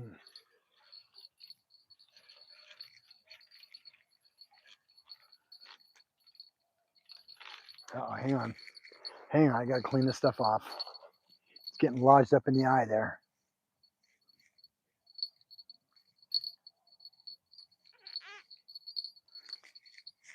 Man, oh man, that's a lot of debris.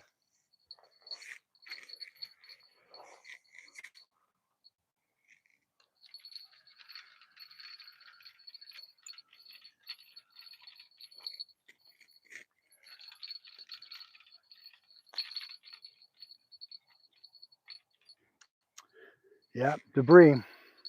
Folks, that river is really running hard tonight. I'm going to give it another cast and see what it does.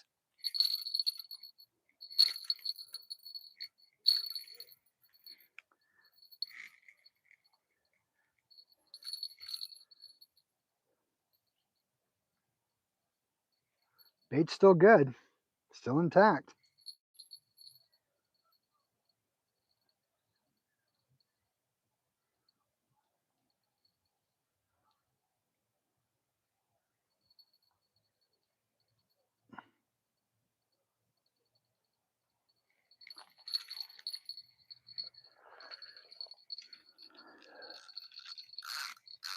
Sometimes this river can be really unforgiving.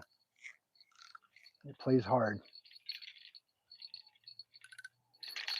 All right, you know what? We're going to switch this out. Get a different bait on there. I'm going to give it every opportunity to win. So we're going to switch this out and try something different.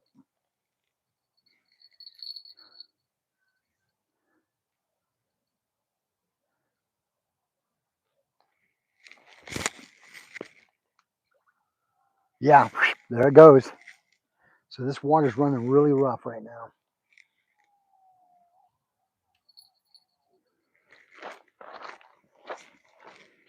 It's a running rough. Hey, Grumpy Bass, how are you? Thanks for joining tonight, sir. Appreciate that. Glad to have you on board. This river is very unforgiving tonight. I'll tell you what, it's very unforgiving. I'm going to cut these baits in half because that's just too much to put on one hook. These are good sized baits, though. I'm telling you. Look at the size of these bad boys. They're huge.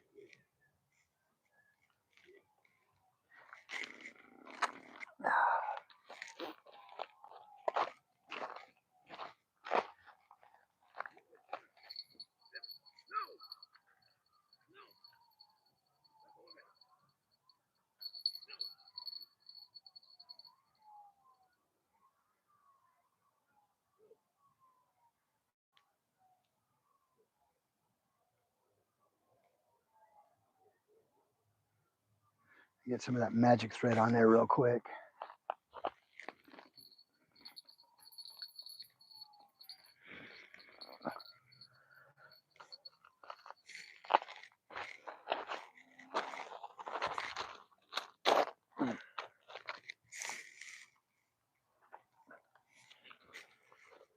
Oh, getting a low battery here.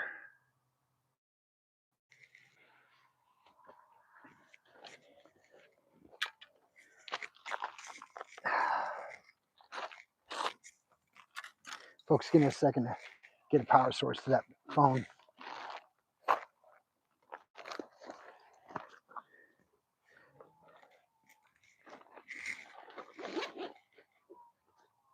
We're doing the Santa parade tonight. Here comes the sirens.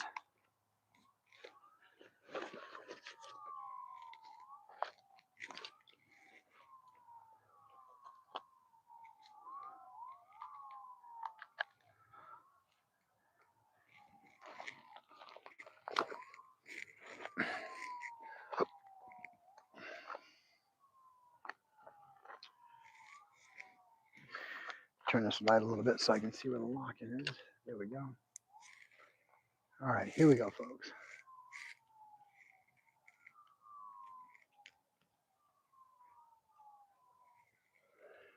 Hey, good evening, Jim. How are you? Thanks for joining us tonight, my friend.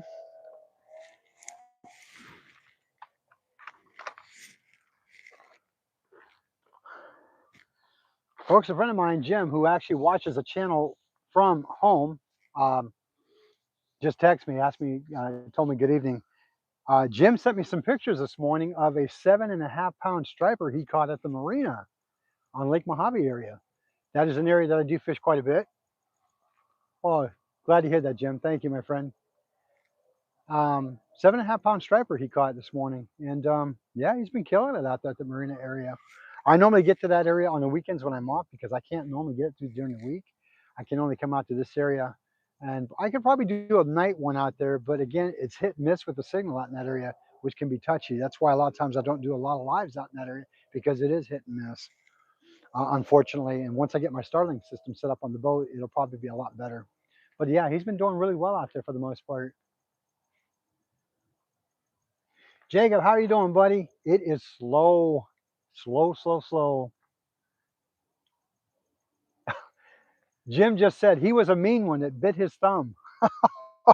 He's probably mad you caught him, Jim. He's probably angry that you caught him. Ah, that's good. Jacob, it's been slow, buddy. Um, there was about 5 of us out here earlier, and I'm the only one left. Oh, indeed, it was a good catch for Jim. 7.5 pound striper. It was definitely a good one. He's actually got my personal best beat on that striper. I think my best one was 5 pounds. No, Jacob, you know what? I keep wanting to bring him, but I always end up tossing him out because I leave him in my pocket too long. One day, I promise. So a buddy of mine at work, Jacob, for those of you who know, he's on here, Jacob Sweat. He's a buddy of mine at work, and we were talking about different types of bait to use, and he thought, hey, let's try fruit snacks. I'm like, okay, why not? You never know. Fish, they might eat it. You never know. Lord knows they eat everything else at times. And every time I go to bring them, I always end up getting rid of them because they've been sitting in my pocket too long. So, but yeah, I'm probably gonna have to buy a small pack just to have them. But the reason why I don't carry them with me all the time is because I know me. Instead of fishing with them, I'll probably end up eating them, which I shouldn't.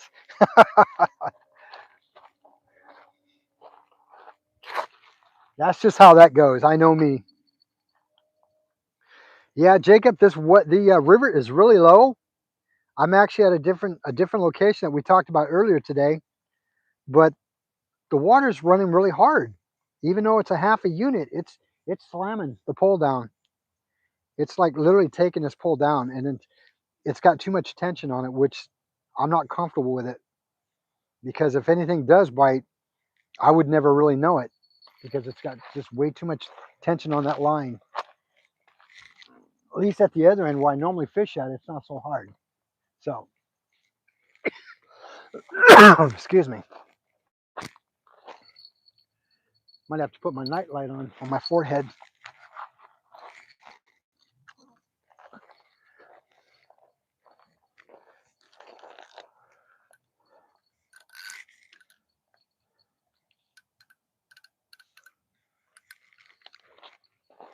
Here we go, folks. Let's see what this one does for us.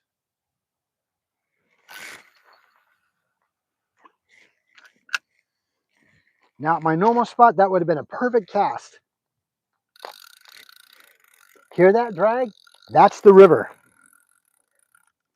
That's how strong that current is tonight. And there goes the pole. Now, if you folks could hear that drag taking off, that is 100% current. That is not a fish. That's how harsh that current is moving tonight.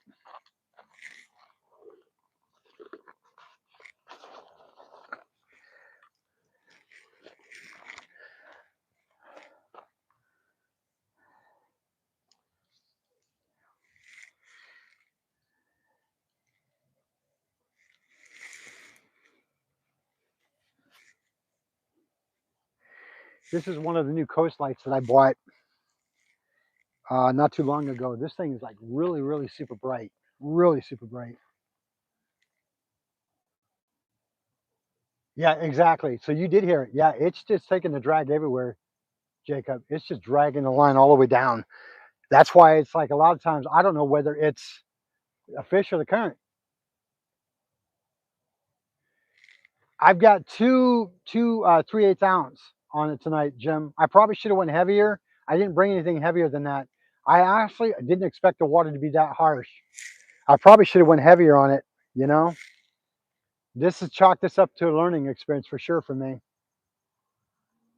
Should I have went maybe a 4 or 5 ounce, Jim, you think? Something to land that thing at the bottom for sure. See, those are some of the finite things that I'm still learning about fishing is that the more I do it, the more I begin to understand and learn about what I know. But now we're starting to learn the details of it. the heaviness of what weights need to be used. Jim says, in the river, try using a 2 ounce. Okay, a 2 ounce. You got it, Jim. Thank you. Um, and Jim, I'll reach out to you again on that via text, my friend. That way I can collaborate with you more on it. Um, I've kind of got the system down on how it needs to go for the most part. But I always say that fishing is an ever learning process. It's an evolution that keeps growing and going. I'm learning every time I come out here from somebody or someone, even like Jim here. I'm learning from you guys, even on YouTube. Oh, thank you, Mike. I appreciate that, man. It's an ever it's an ever growing learning experience, right? Um, so again, I want to be good at what I do, and I want to know everything that I need to know so I can learn it, so I can share it with people that aren't familiar with it. And I learn from you guys even here on YouTube. So I do a lot of YouTube watching for sure, but I also learn from you fine folks who are on YouTube. So again, note to self: 2 ounce weights when we're hitting the river, especially when the current's that strong. Because normally when I'm closer to where I normally fish at, these weights won't be an issue. They really don't drag. This is dragging. Oh, solo Texan. Indeed, it always is unpredictable. You never know. I mean, whether it's the type of fish or species you're pulling out, that's definitely unpredictable. Conditions of the water level or even the strength of it, that's definitely unpredictable. I mean, gosh, in this river here alone, I pulled out bass, striper, cat, carp. I mean, I've done it all. So it's very unpredictable. You never know what's going to be in there. Just when you think you got things figured out, nope, you learn something new. Which is good because you're always learning, which I love about it. That's what I love about being out river fishing because you never know what you're going to get. You never know what that evening or that morning is going to produce. So there is one fish out here that I would love to try and catch. Can't legally keep it, and I respect that, but I would love to catch it. It is a humpback. Oh my gosh, it's a humpback. Oh boy, I I have these moments more and more. It seems like senior moments here.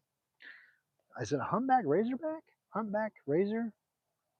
I know it's one of them, but it's a fish that's out here, and you can catch them, but you have to release them immediately. It's actually illegal to keep them. So yeah, it's a no-no out here, but you can catch them. I'm gonna have to research. I know it's humpback something. See, Solo Texan says 2 to 4 ounce, no rolls, and pyramid weights is good to have handy. Okay, I do have pyramid weights. I don't know if I have 2 to 4 ounces though, but yeah, I do have them. I even thought about one time using the type of weights that I had when I used to use for my decoys. There were the flat disc weights that were pretty heavy that I would use to hang on the bottom of my decoys so they would stay stationary.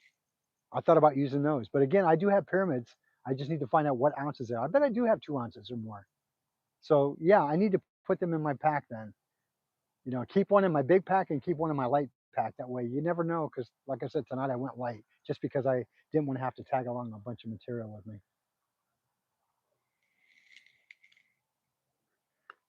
Folks, thank you for sharing this information.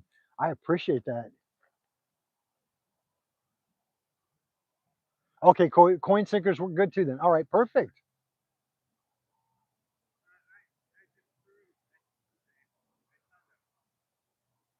What was that, Jacob? You seen what about a year ago? Yeah, I do have quite a few coin sinkers.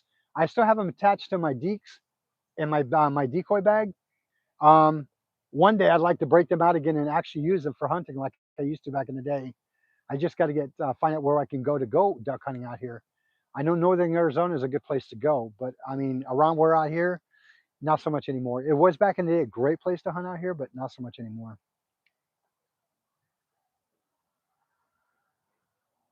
Oh, it's called a humpback chub. You know what? I think you're right on that one. Thank you, Jake. I appreciate that. I think you're right on that. Thank you. Yeah, that fish is it's highly illegal to keep them for sure. Yeah, yeah. I think that's the one I think you're correct on the one, Jake. It was a humpback chub. I believe you're correct on that one. I actually found that out from I think it was Fish and Game told me about that. I think it was. I think it was Fish and Game that told me that. Yeah, that it's illegal to catch. You can catch them. You just cannot legally keep them. So as soon as you catch them, take your pictures, put them back in the water.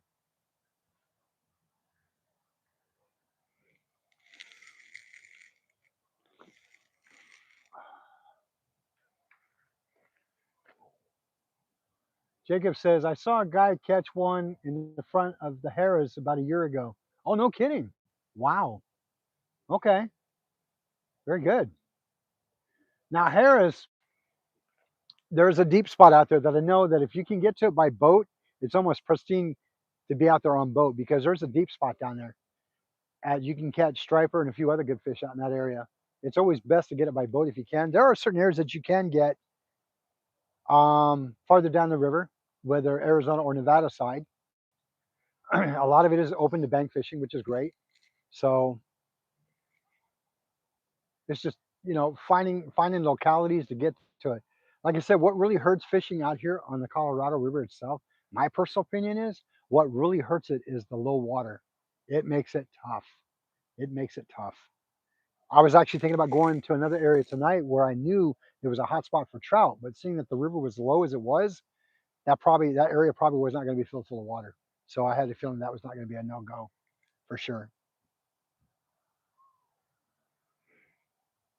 I believe Saturday is going to be a good time to go because I checked out my water chart app for the river itself, and Saturday is supposed to be about 3 units. So that looks promising. That definitely looks promising for Saturday.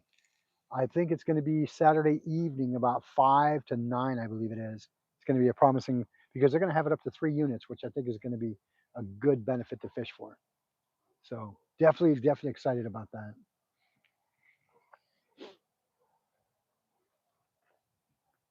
Folks, I just want to say thank you for staying on board with me this evening and watching the channel. Glad to have you here. Always glad to have you guys here. Get to correspond with you and talk with you. Talk about fishing, hunting, whatever you want. I like it. If you're new to my channel, thank you for joining. I appreciate it. And for all you who did subscribe in the last couple of days or so, thank you so much. I do appreciate that. It's a pleasure having you on board. You're welcome. You're in good company with a great bunch of people here.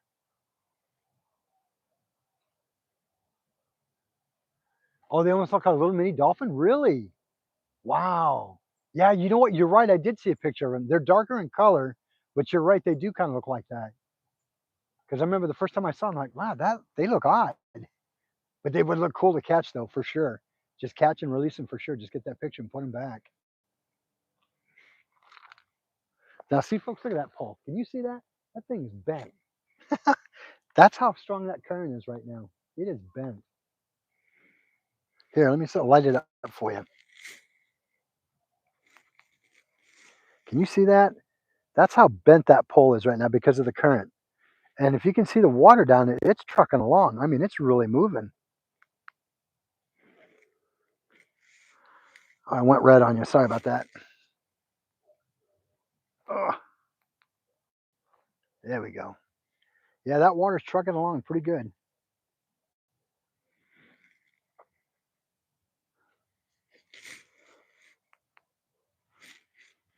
I think it's off. Yeah, it's off. No, Ferg, it's not. Mike, it's not. It's at a half a unit. I think it's the reason why it's just flowing so hard because I'm so far away from the dam tonight.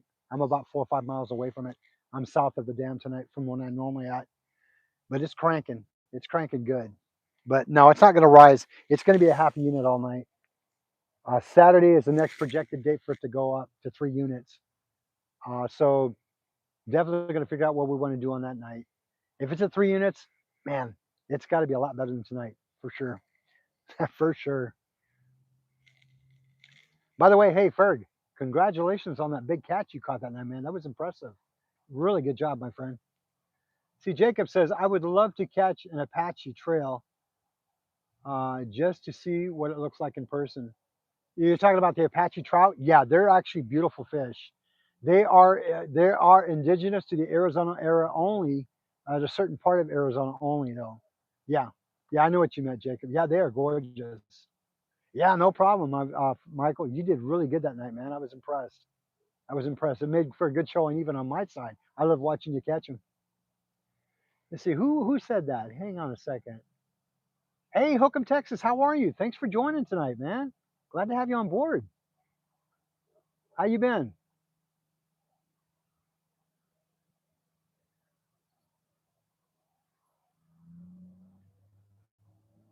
Yeah, they are. They're actually, that's exactly what it is, my friend. It's actually, that's exactly what it is. I have this one, which is the better one. It's a 2000 lumen, but I also bought a couple of other ones that were not as bright, but they were voice activated, which I thought were kind of cool too. So yeah, I think they're kind of cool. But I prefer the actual 2000 bright one because it's a lot brighter lumen wise and it really lights stuff up. Hey, Christopher, how are you, man? Thanks for joining tonight. Not a whole lot. We're just out here at the beautiful Colorado River, a different location tonight.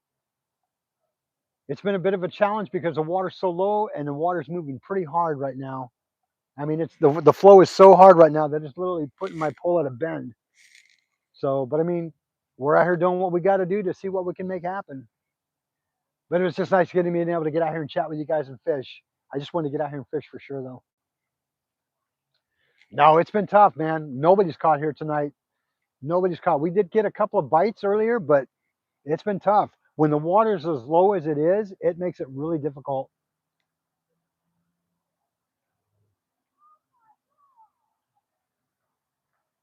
If memory serves me right, I think the red light is for like low visibility. Because if memory serves me right, I used to use the red light or blue light when I used to hunt. We're using frozen anchovy with shad spray. Do about 3 or 4 squirts of the shad spray on it with frozen anchovy. I cut it in half that way you can get the oils out and things like that. Permeates in the water. So, boy, somebody's shooting off fireworks in December. Gotta love Arizona, man.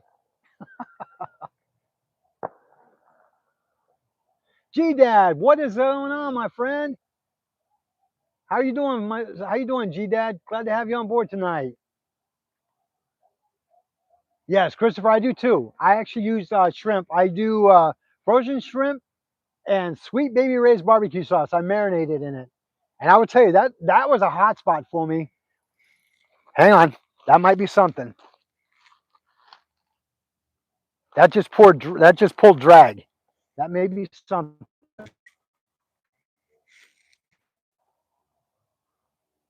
Anyway, as I was saying, I used frozen shrimp with that and marinated in barbecue sauce.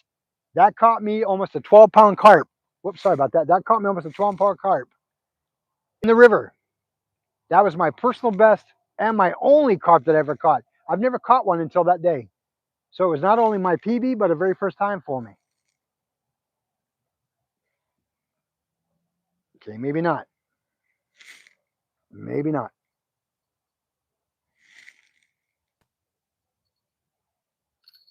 Okay, maybe it is. Maybe it is.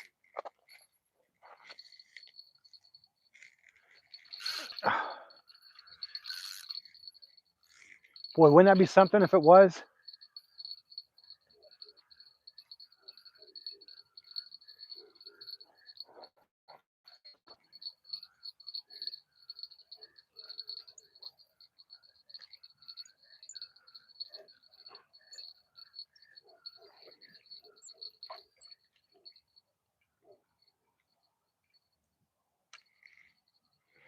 Wah, wah, wah. I'm telling you, man, just like a fish. I'll tell you what, man, it had all the characteristics of a fish. It really almost did. Wow. Folks, you saw it. You saw it. It took drag and everything. It looked like it was something on there. Wow.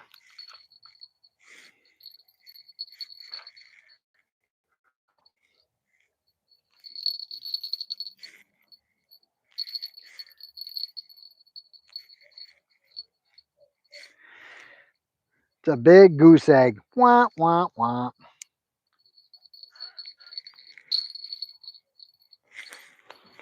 Folks, I think the fish are laughing at us tonight. I really do. Ah, you got to have fun with it. No point in getting frustrated, right? You're going to have your days where you're not going to catch. You might even have a few days that you're not going to catch. The point is, you're out here having fun doing it. Yeah, the bait's still on there. Okay, you know what? I think I'm going to have to, next time we have an issue like that, we are definitely going to go heavier on that weight. 2 ounces, pyramid, or whatever the case may be. We're going to do it.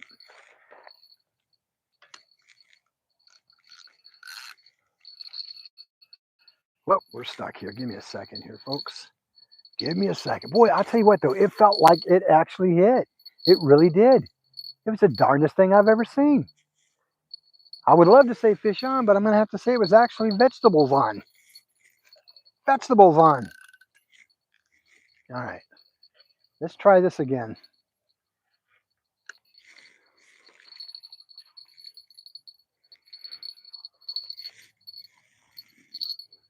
No.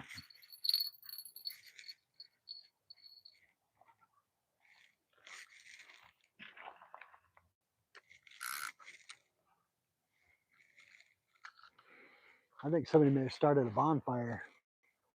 I can smell it.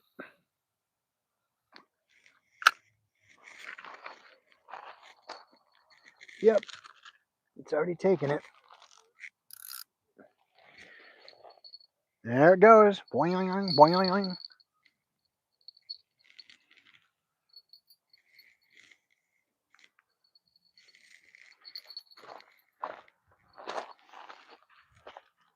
Well, folks, you saw it.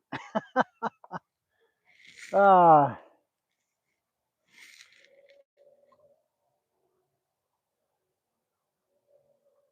that's okay, Mike. You'll be out fishing before you know it. G-Dad, how's your fishing been going? All right, been doing pretty good? I've been trying to catch up on some of your lives that you got going on.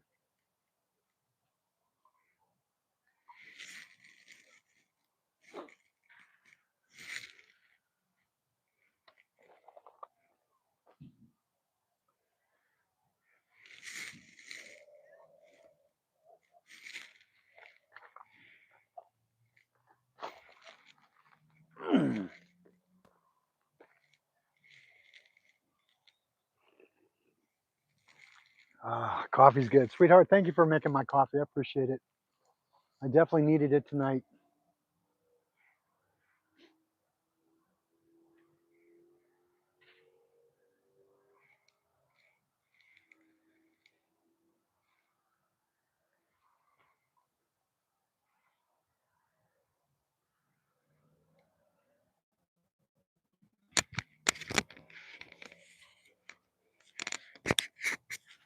Make sure I still got blue light or green light going on. Yeah, it definitely came in handy tonight, hon. It really did.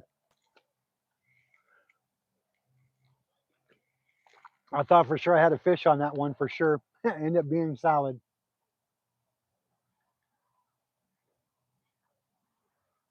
Oh, no kidding, G Dad. Okay, so yeah, so you've been getting skunked like we have too. Okay. Like I said, I was telling folks earlier, G Dad, that it seems like a lot of people that I've been watching have been having a hard time catching. So it's just not me. Because I first I begin to think, man, am I doing something wrong? But seeing everybody else is not getting hit either, it kind of makes me think that it's just a whole consensus all the way around. DJT, how are you, man? Thanks for joining. G Dad, so you went trout fishing for the first time. How'd you like it?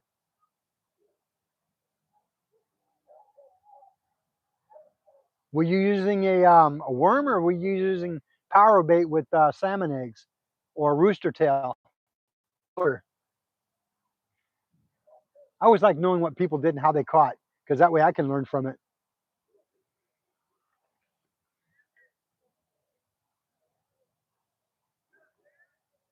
We are trying to go get them for sure.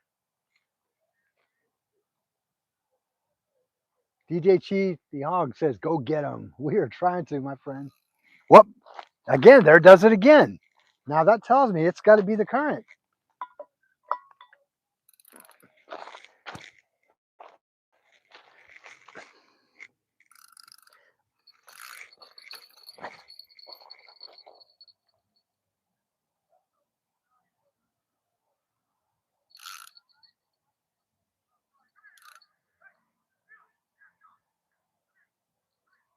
Yeah, folks, I think that's the current.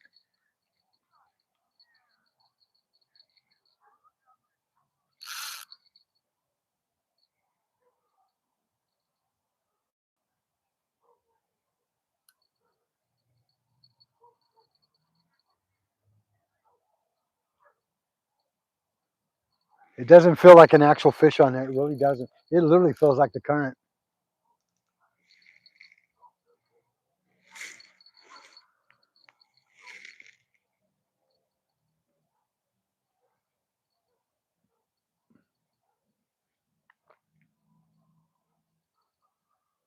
You know what? The current is so rough, I can literally feel the vibration in the line all the way to the pole.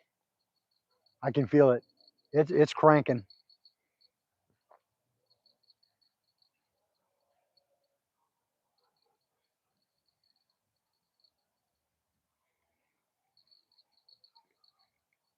So we're definitely going to have to ante up on the weight. 2 to 3 ounces, definitely.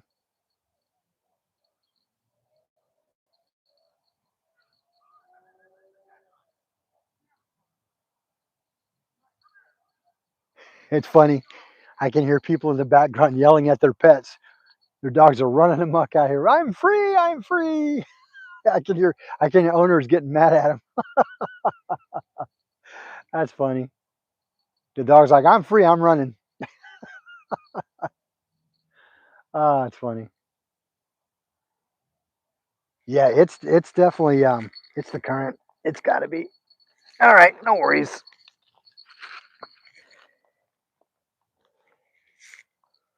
folks. If you could see that though, I mean, but literally, look at that. It is just bent. I mean, if it was a fish, I would be seeing this. I would be seeing that. I ain't seeing none of that. It's just a solid whoop, done. So it's it's got to be the current. It really does.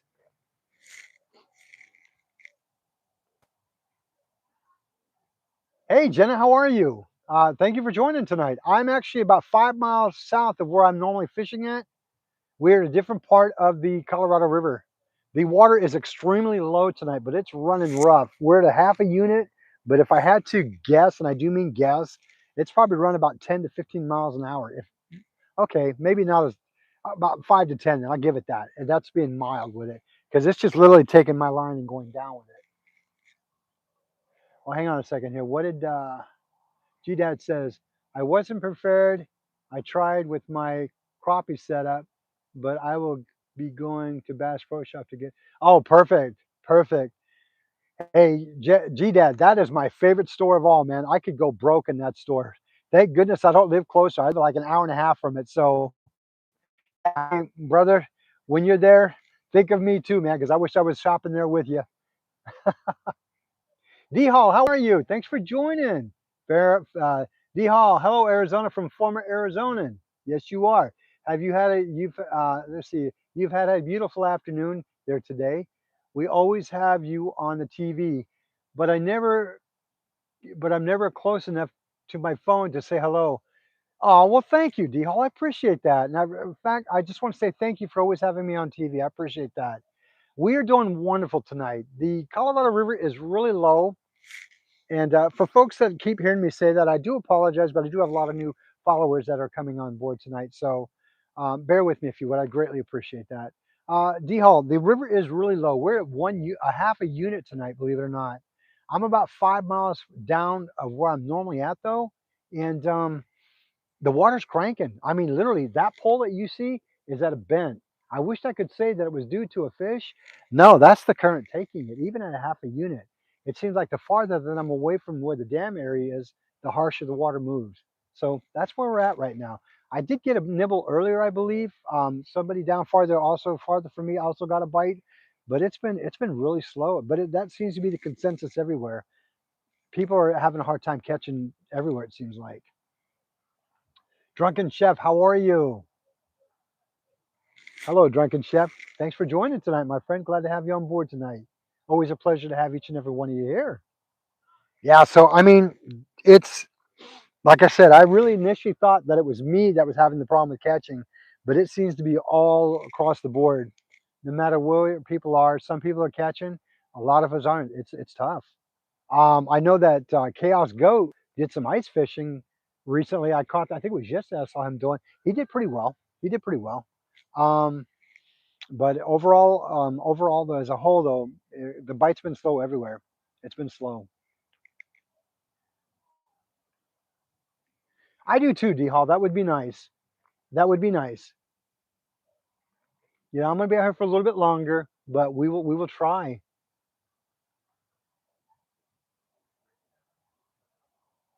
Not true. Don't be sorry. It's okay. I'm out here fishing the Colorado River tonight. Don't ever apologize. You want to know? I'll let you know. We are probably, if you're familiar with this area, we are probably about maybe a half a mile from Rotary Park, south. We're between Rotary and the Avi per se, the Avi Casino.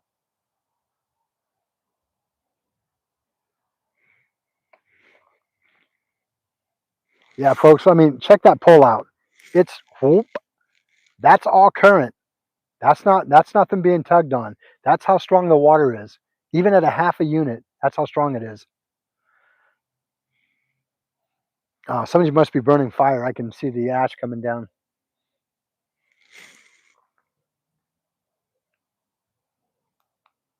But it is a beautiful night out here, though. It is gorgeous out here tonight.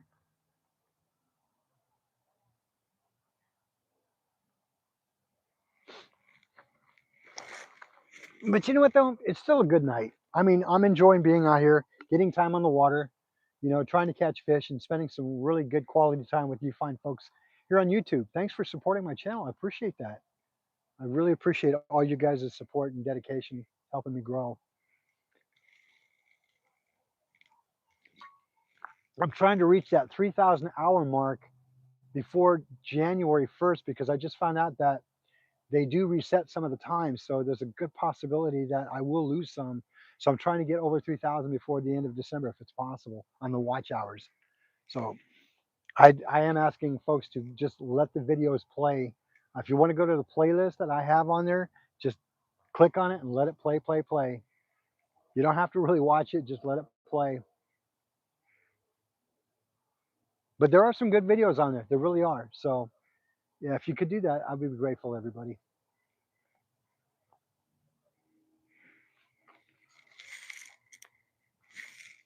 Boy, time flies. I didn't realize it was after 7 already.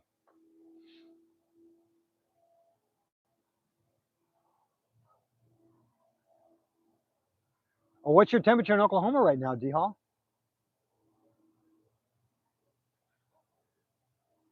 No, Nacho, I don't. Unfortunately, I do not, my friend. I do not. But thank you for joining. Welcome all the way from Argentina. Super Sherman, how are you? Glad to see you back on. It's been a minute.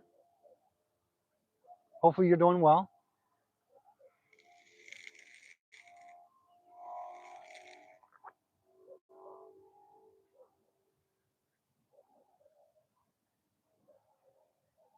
Super Sherman, just to make sure I have the right Sherman, because I knew a Sherman that I used to work with. It's the same one, right?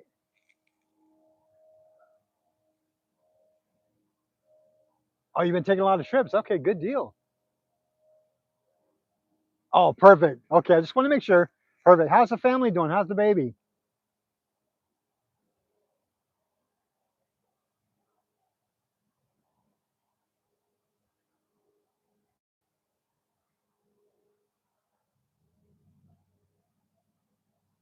Oh, congratulations, G Dad. Congratulations on getting monetized. Awesome. G Dad, I actually have a playlist already. I'm right there with you, buddy. But hey, congratulations on that. I'm happy for you. You put a lot of work into it, man. You definitely deserve it.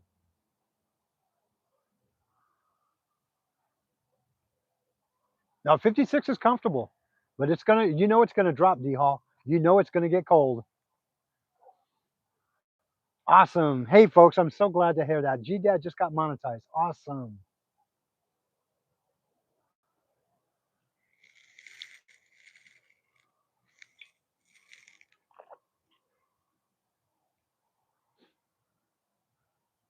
Now, G Dad, may I ask a question? When you got monetized, what was the criteria that YouTube required other than the subscriptions and 3,000 hours watched? Was there more to it that you had to do? Because I'm still kind of learning it. Thank you. I appreciate that, my friend. I really do. Yeah. Other than the 3,000 hours watched and the criteria of subs, what else was required that you got in order for to get it? I'm still learning a lot about it.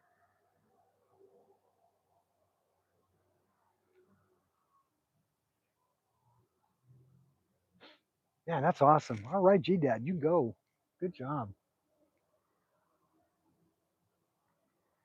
Folks, if you have not checked out G Dad's channel, give him a check out. He's an incredible, incredible YouTube content creator. Him and his wife both, they're great watch. I love watching them both. They do some really good fishing out where they're at. Check out Fishing with Ferg too. He's another good creator. Let's see here. We got Fishing with Ferg, G Dad, Chaos Goat, Josie 1991, SoCal, SoCal Outdoors, I should say. Yeah, those are actually, they're all real good content creators. Oh, that's it. So the 3,000 hours watched, the 1,200 subs, and then apply for the partnership. That's it. Okay, I appreciate that. I might keep in touch with you on that if I have any more questions. You don't mind, do you, sir? Oh, Nacho, I'm sorry. Unfortunately, I don't speak Spanish, my friend.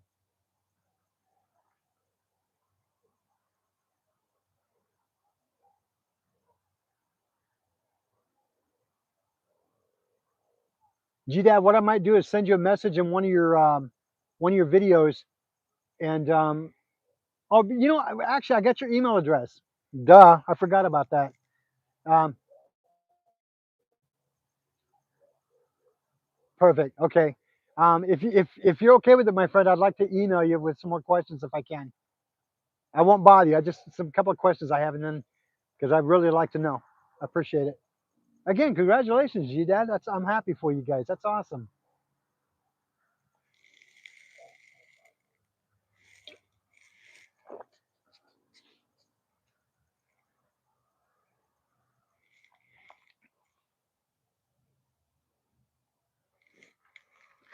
Well, let's see here. Ah, yeah. Ooh,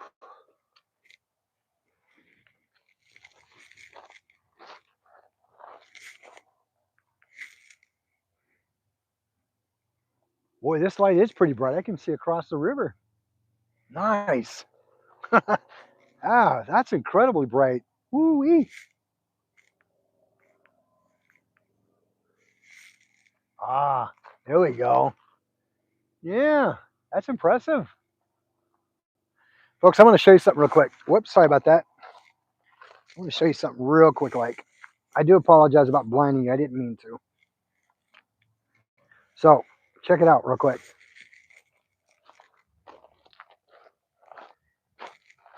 That's how fast that river's moving right now. That's how fast that thing is going. That may be one of the issues why my line was not staying perfectly straight up. It's just cranking down, cranking down. And over there, that side over there, that is Nevada side right there. And farther down that area, as you go down that way farther and around the bend over there, way down there, that will be California side. So, but we're here on the Nevada side right here, all the way up. So, with that being said, yeah.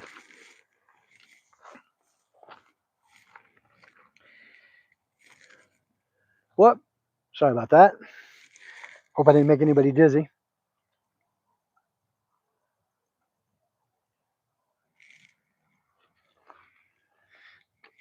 So that shows how fast that river's moving tonight. That thing is just cranking.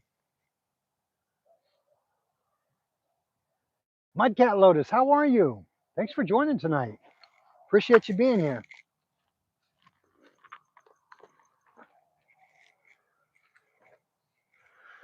Well, folks, I'm going to start cleaning up a little bit.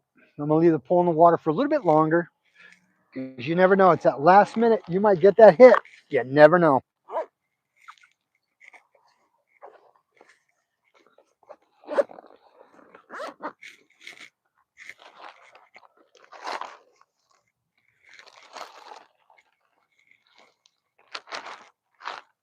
Good thing about anchovies, you can rephrase them as long as they ain't going too bad.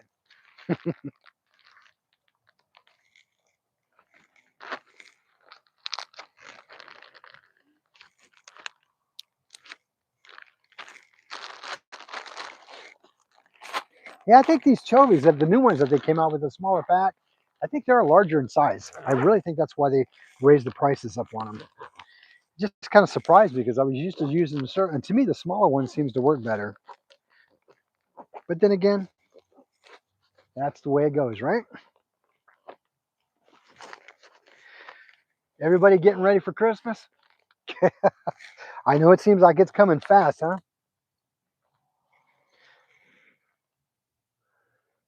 See, it's that bell hitting again.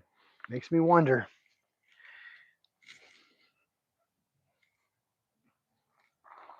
Makes me wonder, folks.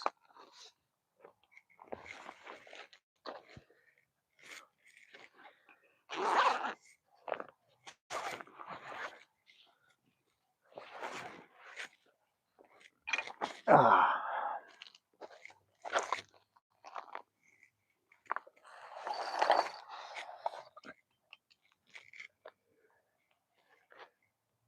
Oh, there we go. Sorry about that, folks. I'm moving stuff around because I'm getting ready to clean up a little bit here.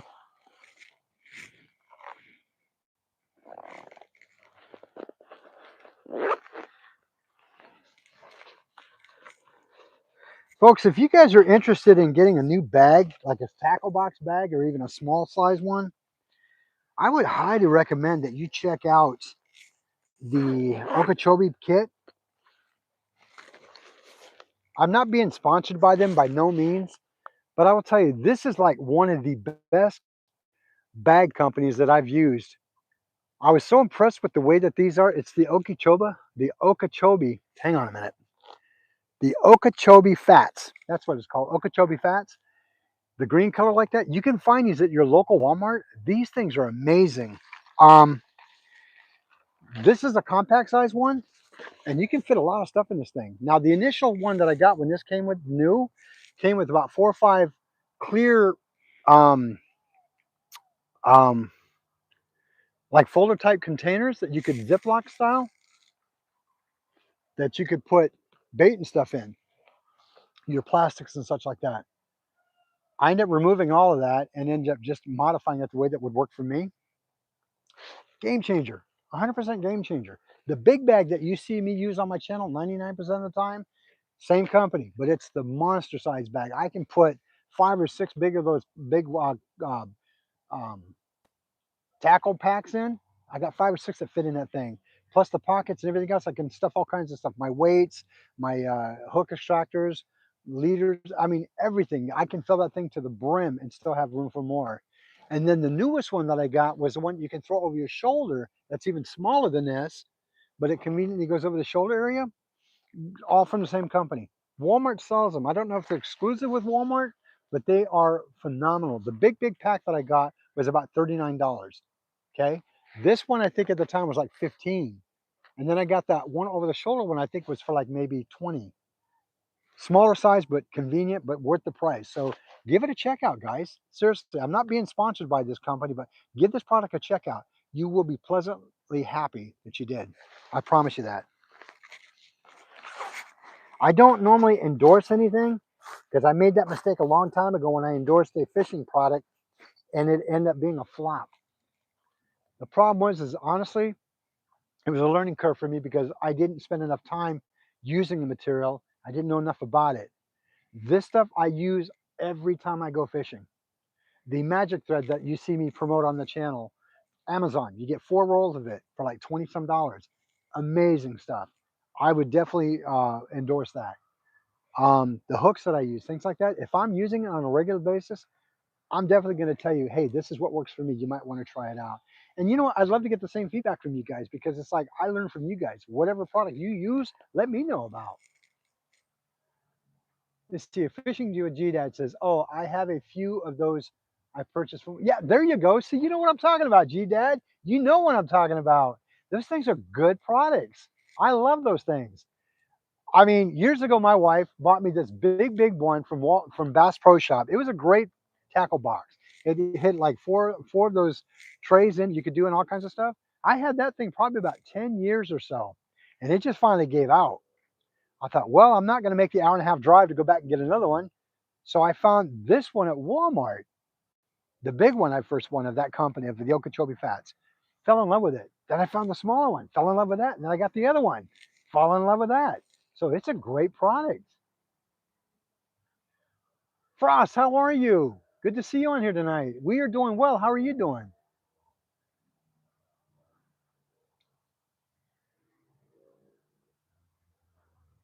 Oh,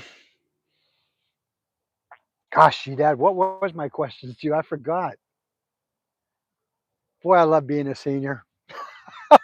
I really do.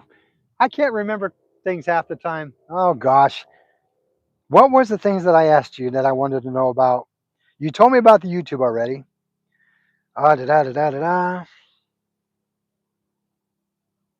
Oh, gee, Dad, I'm sorry, I can't remember. Ah, you know what? If I remember it, I'll let you know. Woo! Gotta love being in my 60s, man. As of next month, I will be 62. Woo!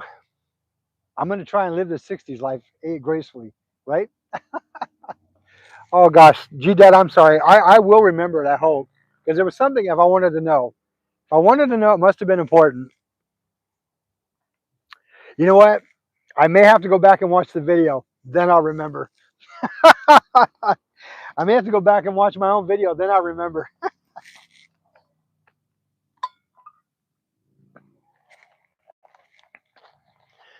All right, we're gonna reel this bad boy in.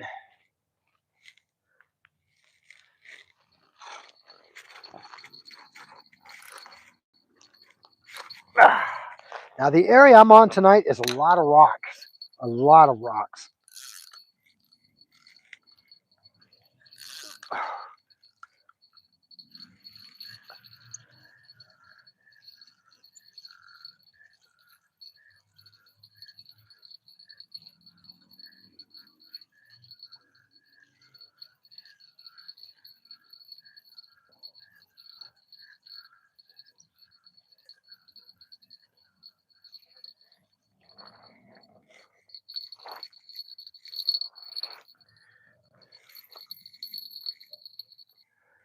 Well, I'll say one thing: there's no shortage of vegetation in the water. I'll give it that.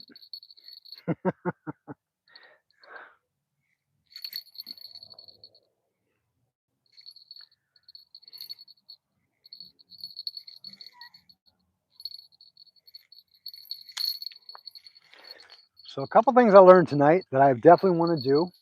One is get me some heavier sinkers, 2 to 2.5 inch, 2 to 2.5 ounces for sure, and maybe that'll stop it from floating downriver and just allowing the bait to free float.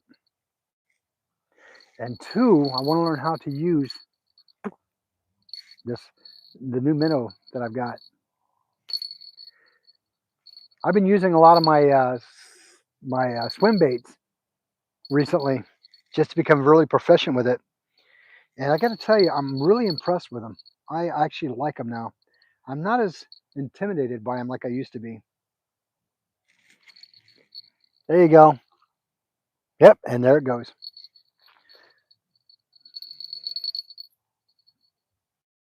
It's quite all right. Sometimes the bass or the fish win. Sometimes we win. I think what I'm going to start doing though, I don't know if a lot of you anglers out there do this or not. Let me know in the comments. Do you keep a journal of every time you go out? And do you keep a journal of what you catch and what you don't? Do you keep a journal of condition of water, weather, temp, all that stuff? I thought about doing that. Ooh, that's a big fire over there. Somebody's cooking a barbecue, huh? I'm always curious about that. That's one thing I've always wanted to know. And keeping a journal of that.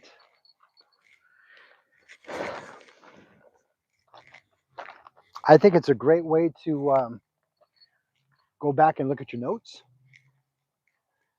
Let's see here.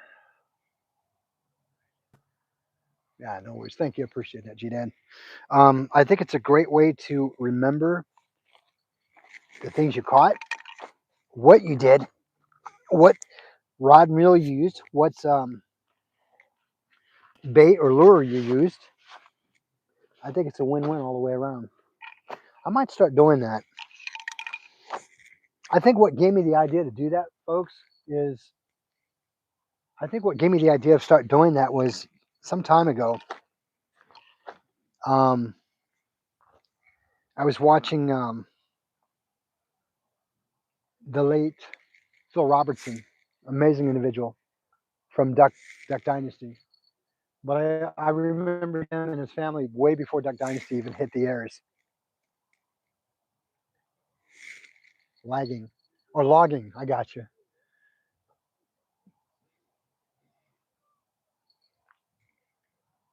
Oh, no kidding. Okay, so you thought about it too, G Dad. Nice.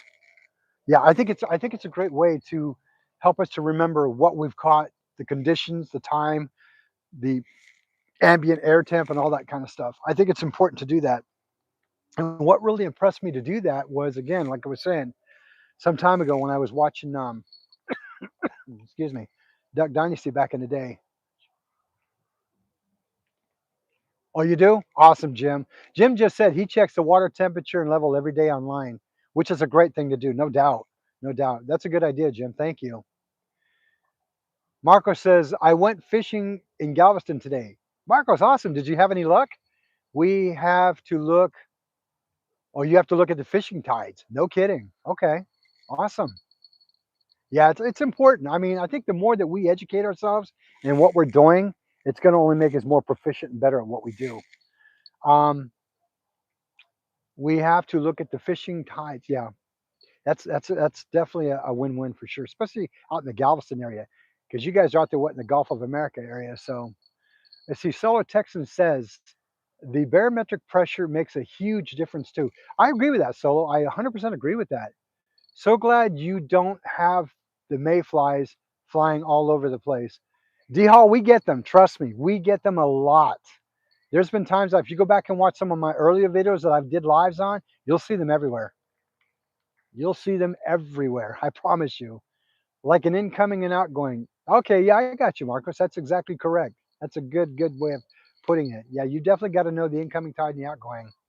Um, but like I said, what made me really take notice on logging that way, not only it gives me the ability to remember what I did and what the conditions were like when I caught, but also now fish. You're right, Jim. Jim just says fish do not like sudden change.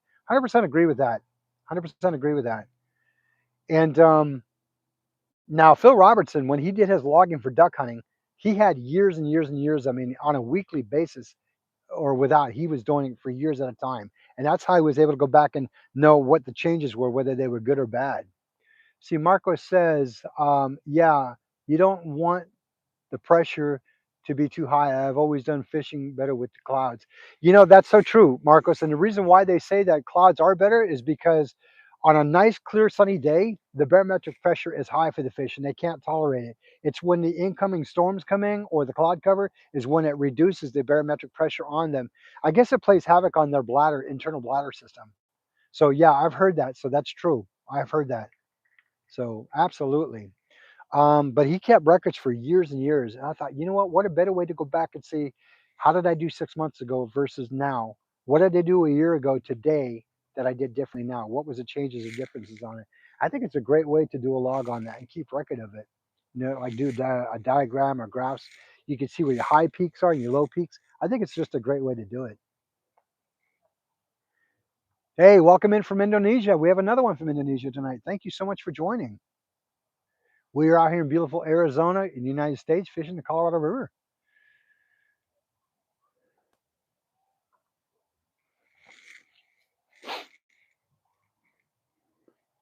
Well, folks, I'm going to pack up here, but I'm going to keep things live for a minute. So just bear with me.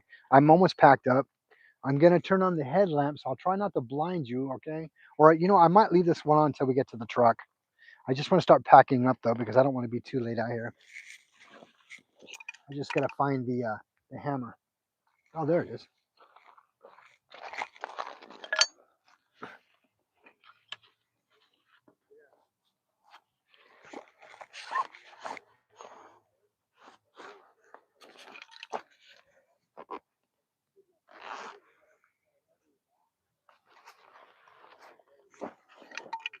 Yeah, maybe I will shut that light down. Just put it away.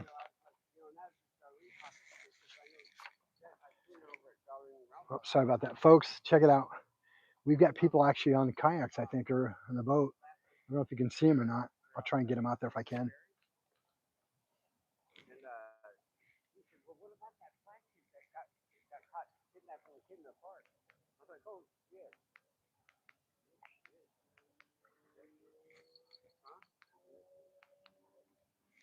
How you guys doing tonight?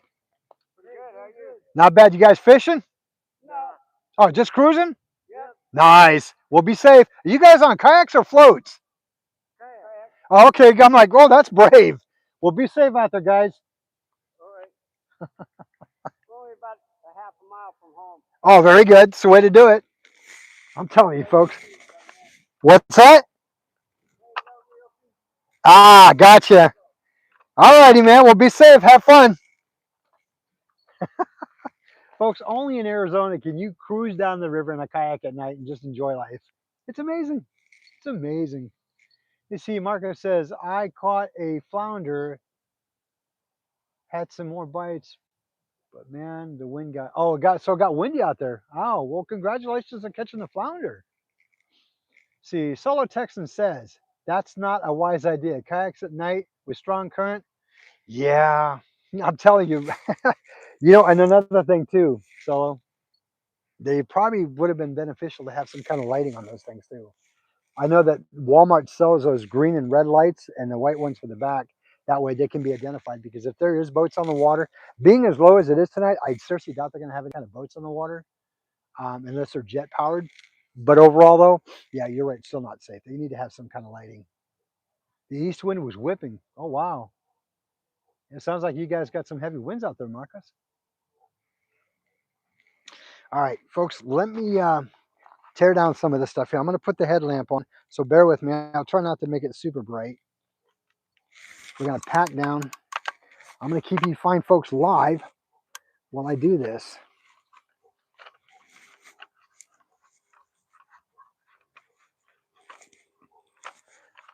Oh, here we go. Folks, if you guys are wanting to get some really good lighting, okay, there we go. Whoa, coffee spill. That's a foul. I highly recommend these Husky lightings. I think they look really well. They're not bad at all, and they're super bright. They're awesome, and they're totally rechargeable, which I think is great. I'll take that down a little bit there, not all the way.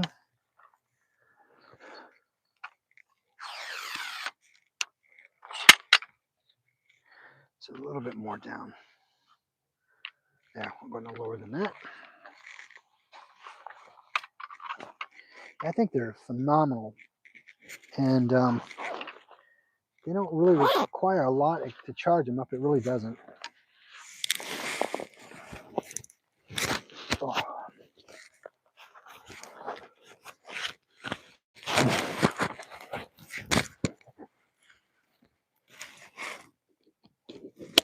Snap the old front on there, the old backpack. Ooh.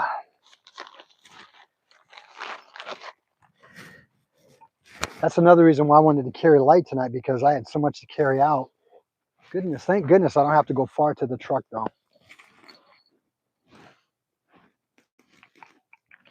Not compared to what I've done, which makes it nice.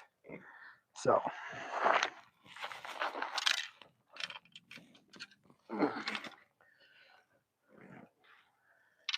It's got to be the Santa parade tonight, because I hear a lot of sirens.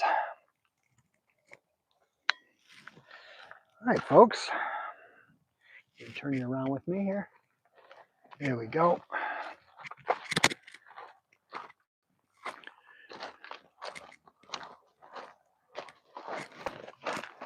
Whoop.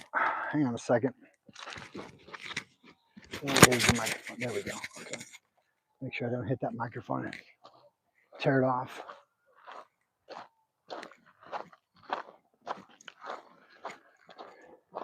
It's starting to get chilly out here now. We've been kind of staying stable between the mid 50s or so recently, but I think the closer we get to winter hitting us, it's going to drop into the 40s for sure.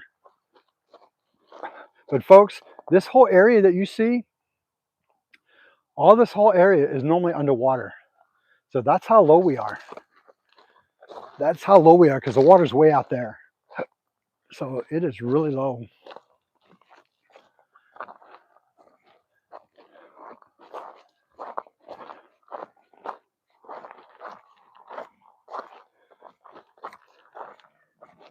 But I will say, man, when the fishing's good out here, it is good. Oh, there we go. Now, this area that we're going from is known as Rotary Park. It's another area off the Colorado River.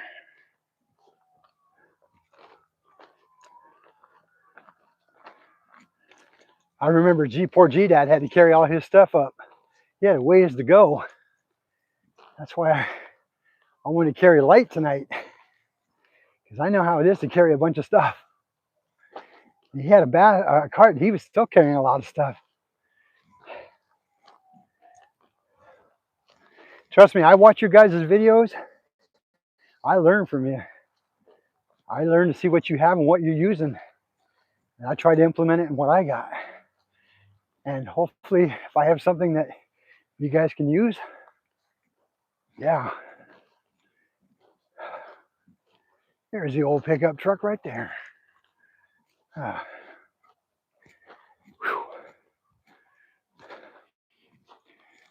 Ooh. So this area here, that's the park right there. I knew I smelled fire somewhere. There's a big old fire pit right there where we can burn during the winter time. And boy, they're burning some wood indeed. Yeah. Whew.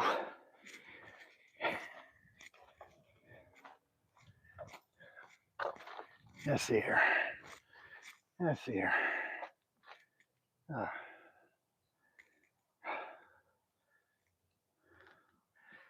It just goes to show me that I need to get in shape. My old behinds needs to get back in shape. Let's see, what do we got going on here? How do we twist this up already? Come on now.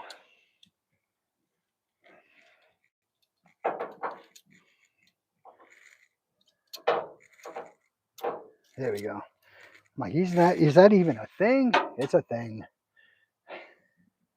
Whew. All right. Folks, I appreciate you guys still joining me here.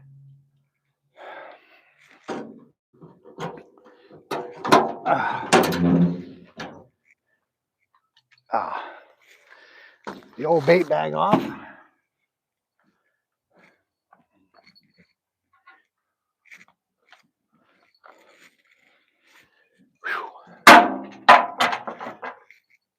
So it was a good night.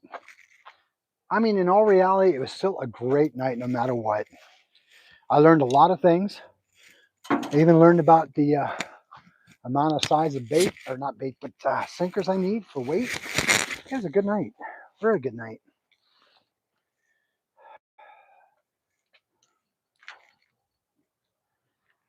Let that sit there for a second. I'm gonna unlock this vehicle and get it fired up. Whew. Get her fired up. Gonna get her done.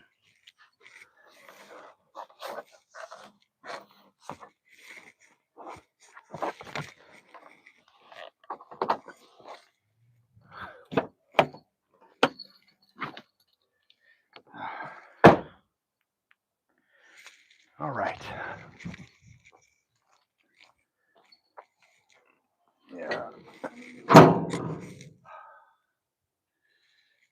Let's see here. Folks, I apologize. Thank you, Tim. We're getting home safe. I definitely will, my friend. Thanks for joining tonight, Solo. I appreciate it. See, Tim, D Hall says, you had a good night, Tim. Say hello to your wife for me and Bob from Bob and Dorian. I will absolutely. Thank you guys for Bob and Dorian. Thanks for joining tonight. Much appreciated. You see you here. See, Marco says, have you ever heard about the Boston Whaler boat? Yeah, I'm familiar with it. Absolutely, I've heard of it. It's a good boat. You see here, D Hall says, you need a wagon. We're not young anymore to be carrying anything that far away. D Hall, you are absolutely right. You are absolutely right. In our mind, we think we're young, but no, we're not young. You see, have a good night, everyone. D Hall says, folks, D Hall says, have a wonderful evening. Appreciate you joining tonight, Mr. and Mrs. Hall. You can cut the half and it will still float. Oh, no kidding. Oh, I did not know that. Marco says on a Boston Whaler, you can cut it in half and it will still float. I did not know that. Interesting. Interesting. All right, folks. So here's what we're going to do. I'm going to get you guys situated here in the truck. I actually added a new feature to the truck. So I have the ability now of hands-free while I drive. Is it legal? Absolutely, it's legal. I definitely don't want to do anything illegal, right? So we're going to get this set up real quick. Get the truck fired up. Bear with me for a second, folks. I'm going to get you guys set up here.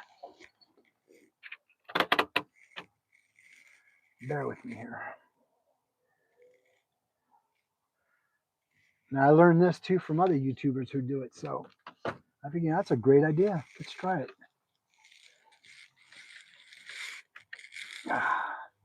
There we go. Oh, sorry about that. Don't mean to give you guys a headache. Well, thank you. Appreciate that, Marcos. Truly appreciate that. All right, we're going to get this wrapped up real quick here.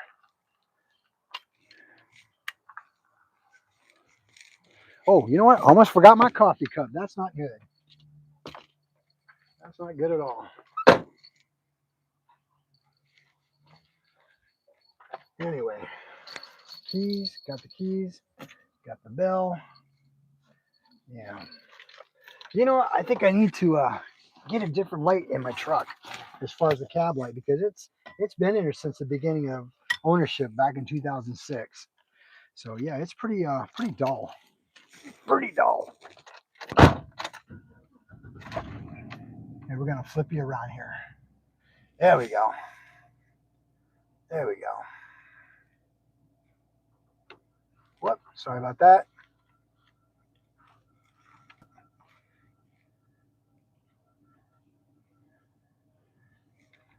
Let me correct this for a second here, folks. Make sure I got it sitting in the phone charge properly. Yep. All right, I guess it is. So we're gonna head on back. I'm gonna do this for the first time here.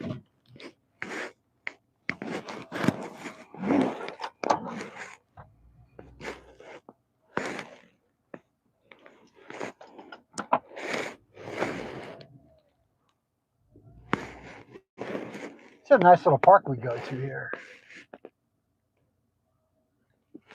Oh, no doubt, G-Dad. That's probably the first thing I'm going to look at. No, those all-terrain wheels, are they going to be rubber or are they going to be hard?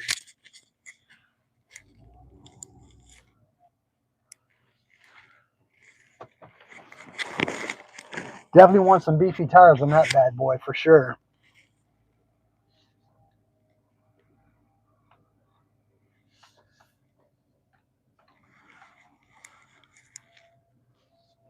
Yeah, this is it's the one. Now, they got a lot of road work going on here.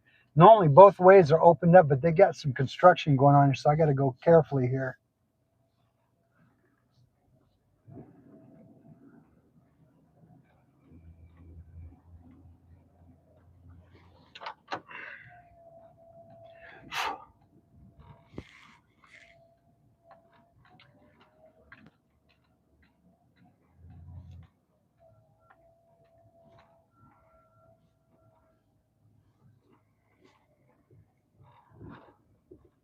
Whoa.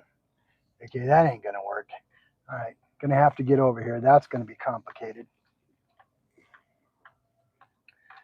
But I try to be courteous, let everybody in, even though it's a one way.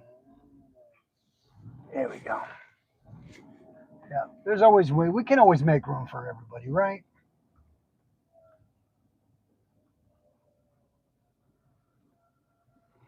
Oh, okay. So you have all of them, but they're both wide wheels. Awesome. It's good to know that.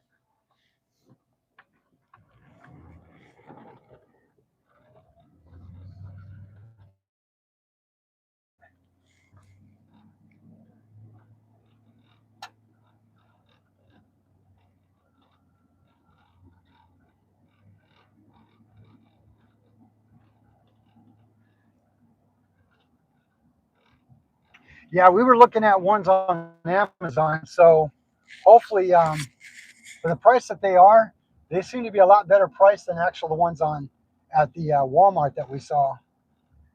I thought the ones at Walmart were kind of pricey. They want like $190 plus tax. We're probably looking over $200 for a wagon that was not even going to be conducive for what I wanted. But the one on Amazon was specifically designed for fishing, so I thought that was a great way of doing it. Yeah, I like that one a lot. So I like that one a lot. So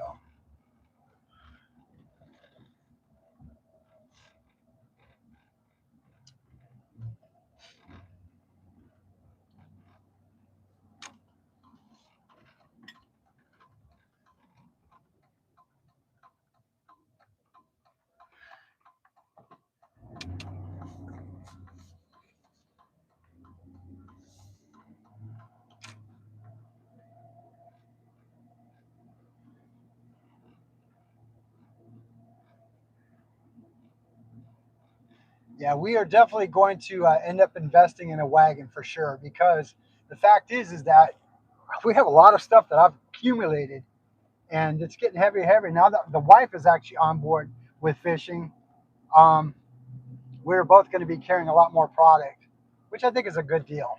So looking forward to getting that. I'll probably wait till after Christmas though to get it because with Christmas and everything going on right now, that's probably that can wait. That's not a priority. That is not a priority, but it will be come the new year for sure.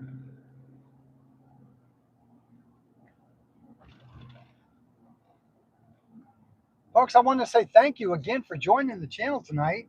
I much appreciate it. Love having you guys there with me. It's always a great time when we're out here fishing, right? We don't always have to catch. It is nice when we do, no doubt. But sometimes the fish will dictate differently than what we get. That's why we call it fishing.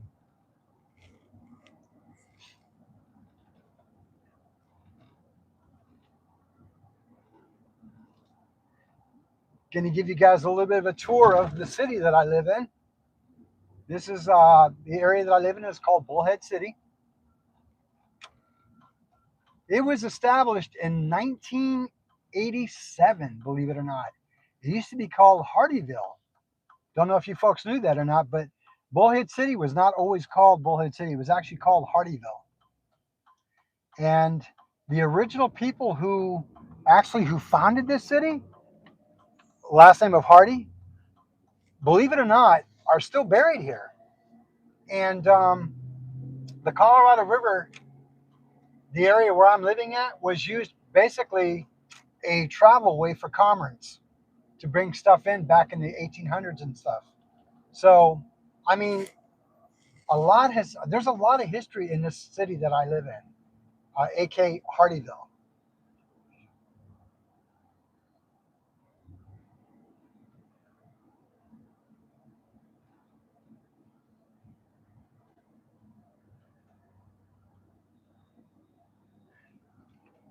No, I got you, D Hall. I won't go as far as my house. I'll shut it down before that because I'm very private.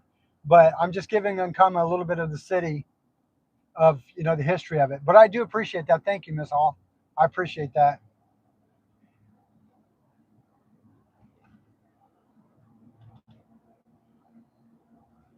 So again, there's a lot of history in the city that we live in. founded from way back in the 1800s. The original settlers who organized and founded this city, the Hardys, are actually still buried not too far from where I live. So, and then not too far away from where we are, there's a small town called Oatman. Now, if you guys are familiar with the Olive Oatman story from way back in the early 1800s, where she was taken captive by the Indians, um, her the massacre site, unfortunately, is not that far from where we live, and that's probably one area I would like to go explore. With me, I'm kind of a history nut. I love everything and all things history, so that's kind of like how that plays with me. So, well, folks, I just want to say thank you so much for being part of the channel this evening, and always a pleasure having you guys on board. Look forward to having you again on the next live. Um, Definitely going to be going out on Saturday because that way I know the river is going to be going higher up. So that's definitely going to be a for sure deal. But again, like I said, tonight, even though it wasn't a good night for fishing as far as catching, it was still a great night being able to get out there and fish. So, folks, again, thank you for your dedication. Thank you for your support on my channel. And for those of you who are brand new to the channel, welcome. I would like to thank all my moderators who were there tonight to help keep the channel going and keeping it clean. Folks, couldn't have done it without you. I appreciate each and every one of you. And as folks, as I said, no matter what you may be doing tomorrow, whether you're fishing, hunting, whatever the case may be, D, please be safe in what you're doing. And as always, until next time, folks, have a wonderful evening. Be safe out there, and I will see you outdoors. Have a good night, everybody.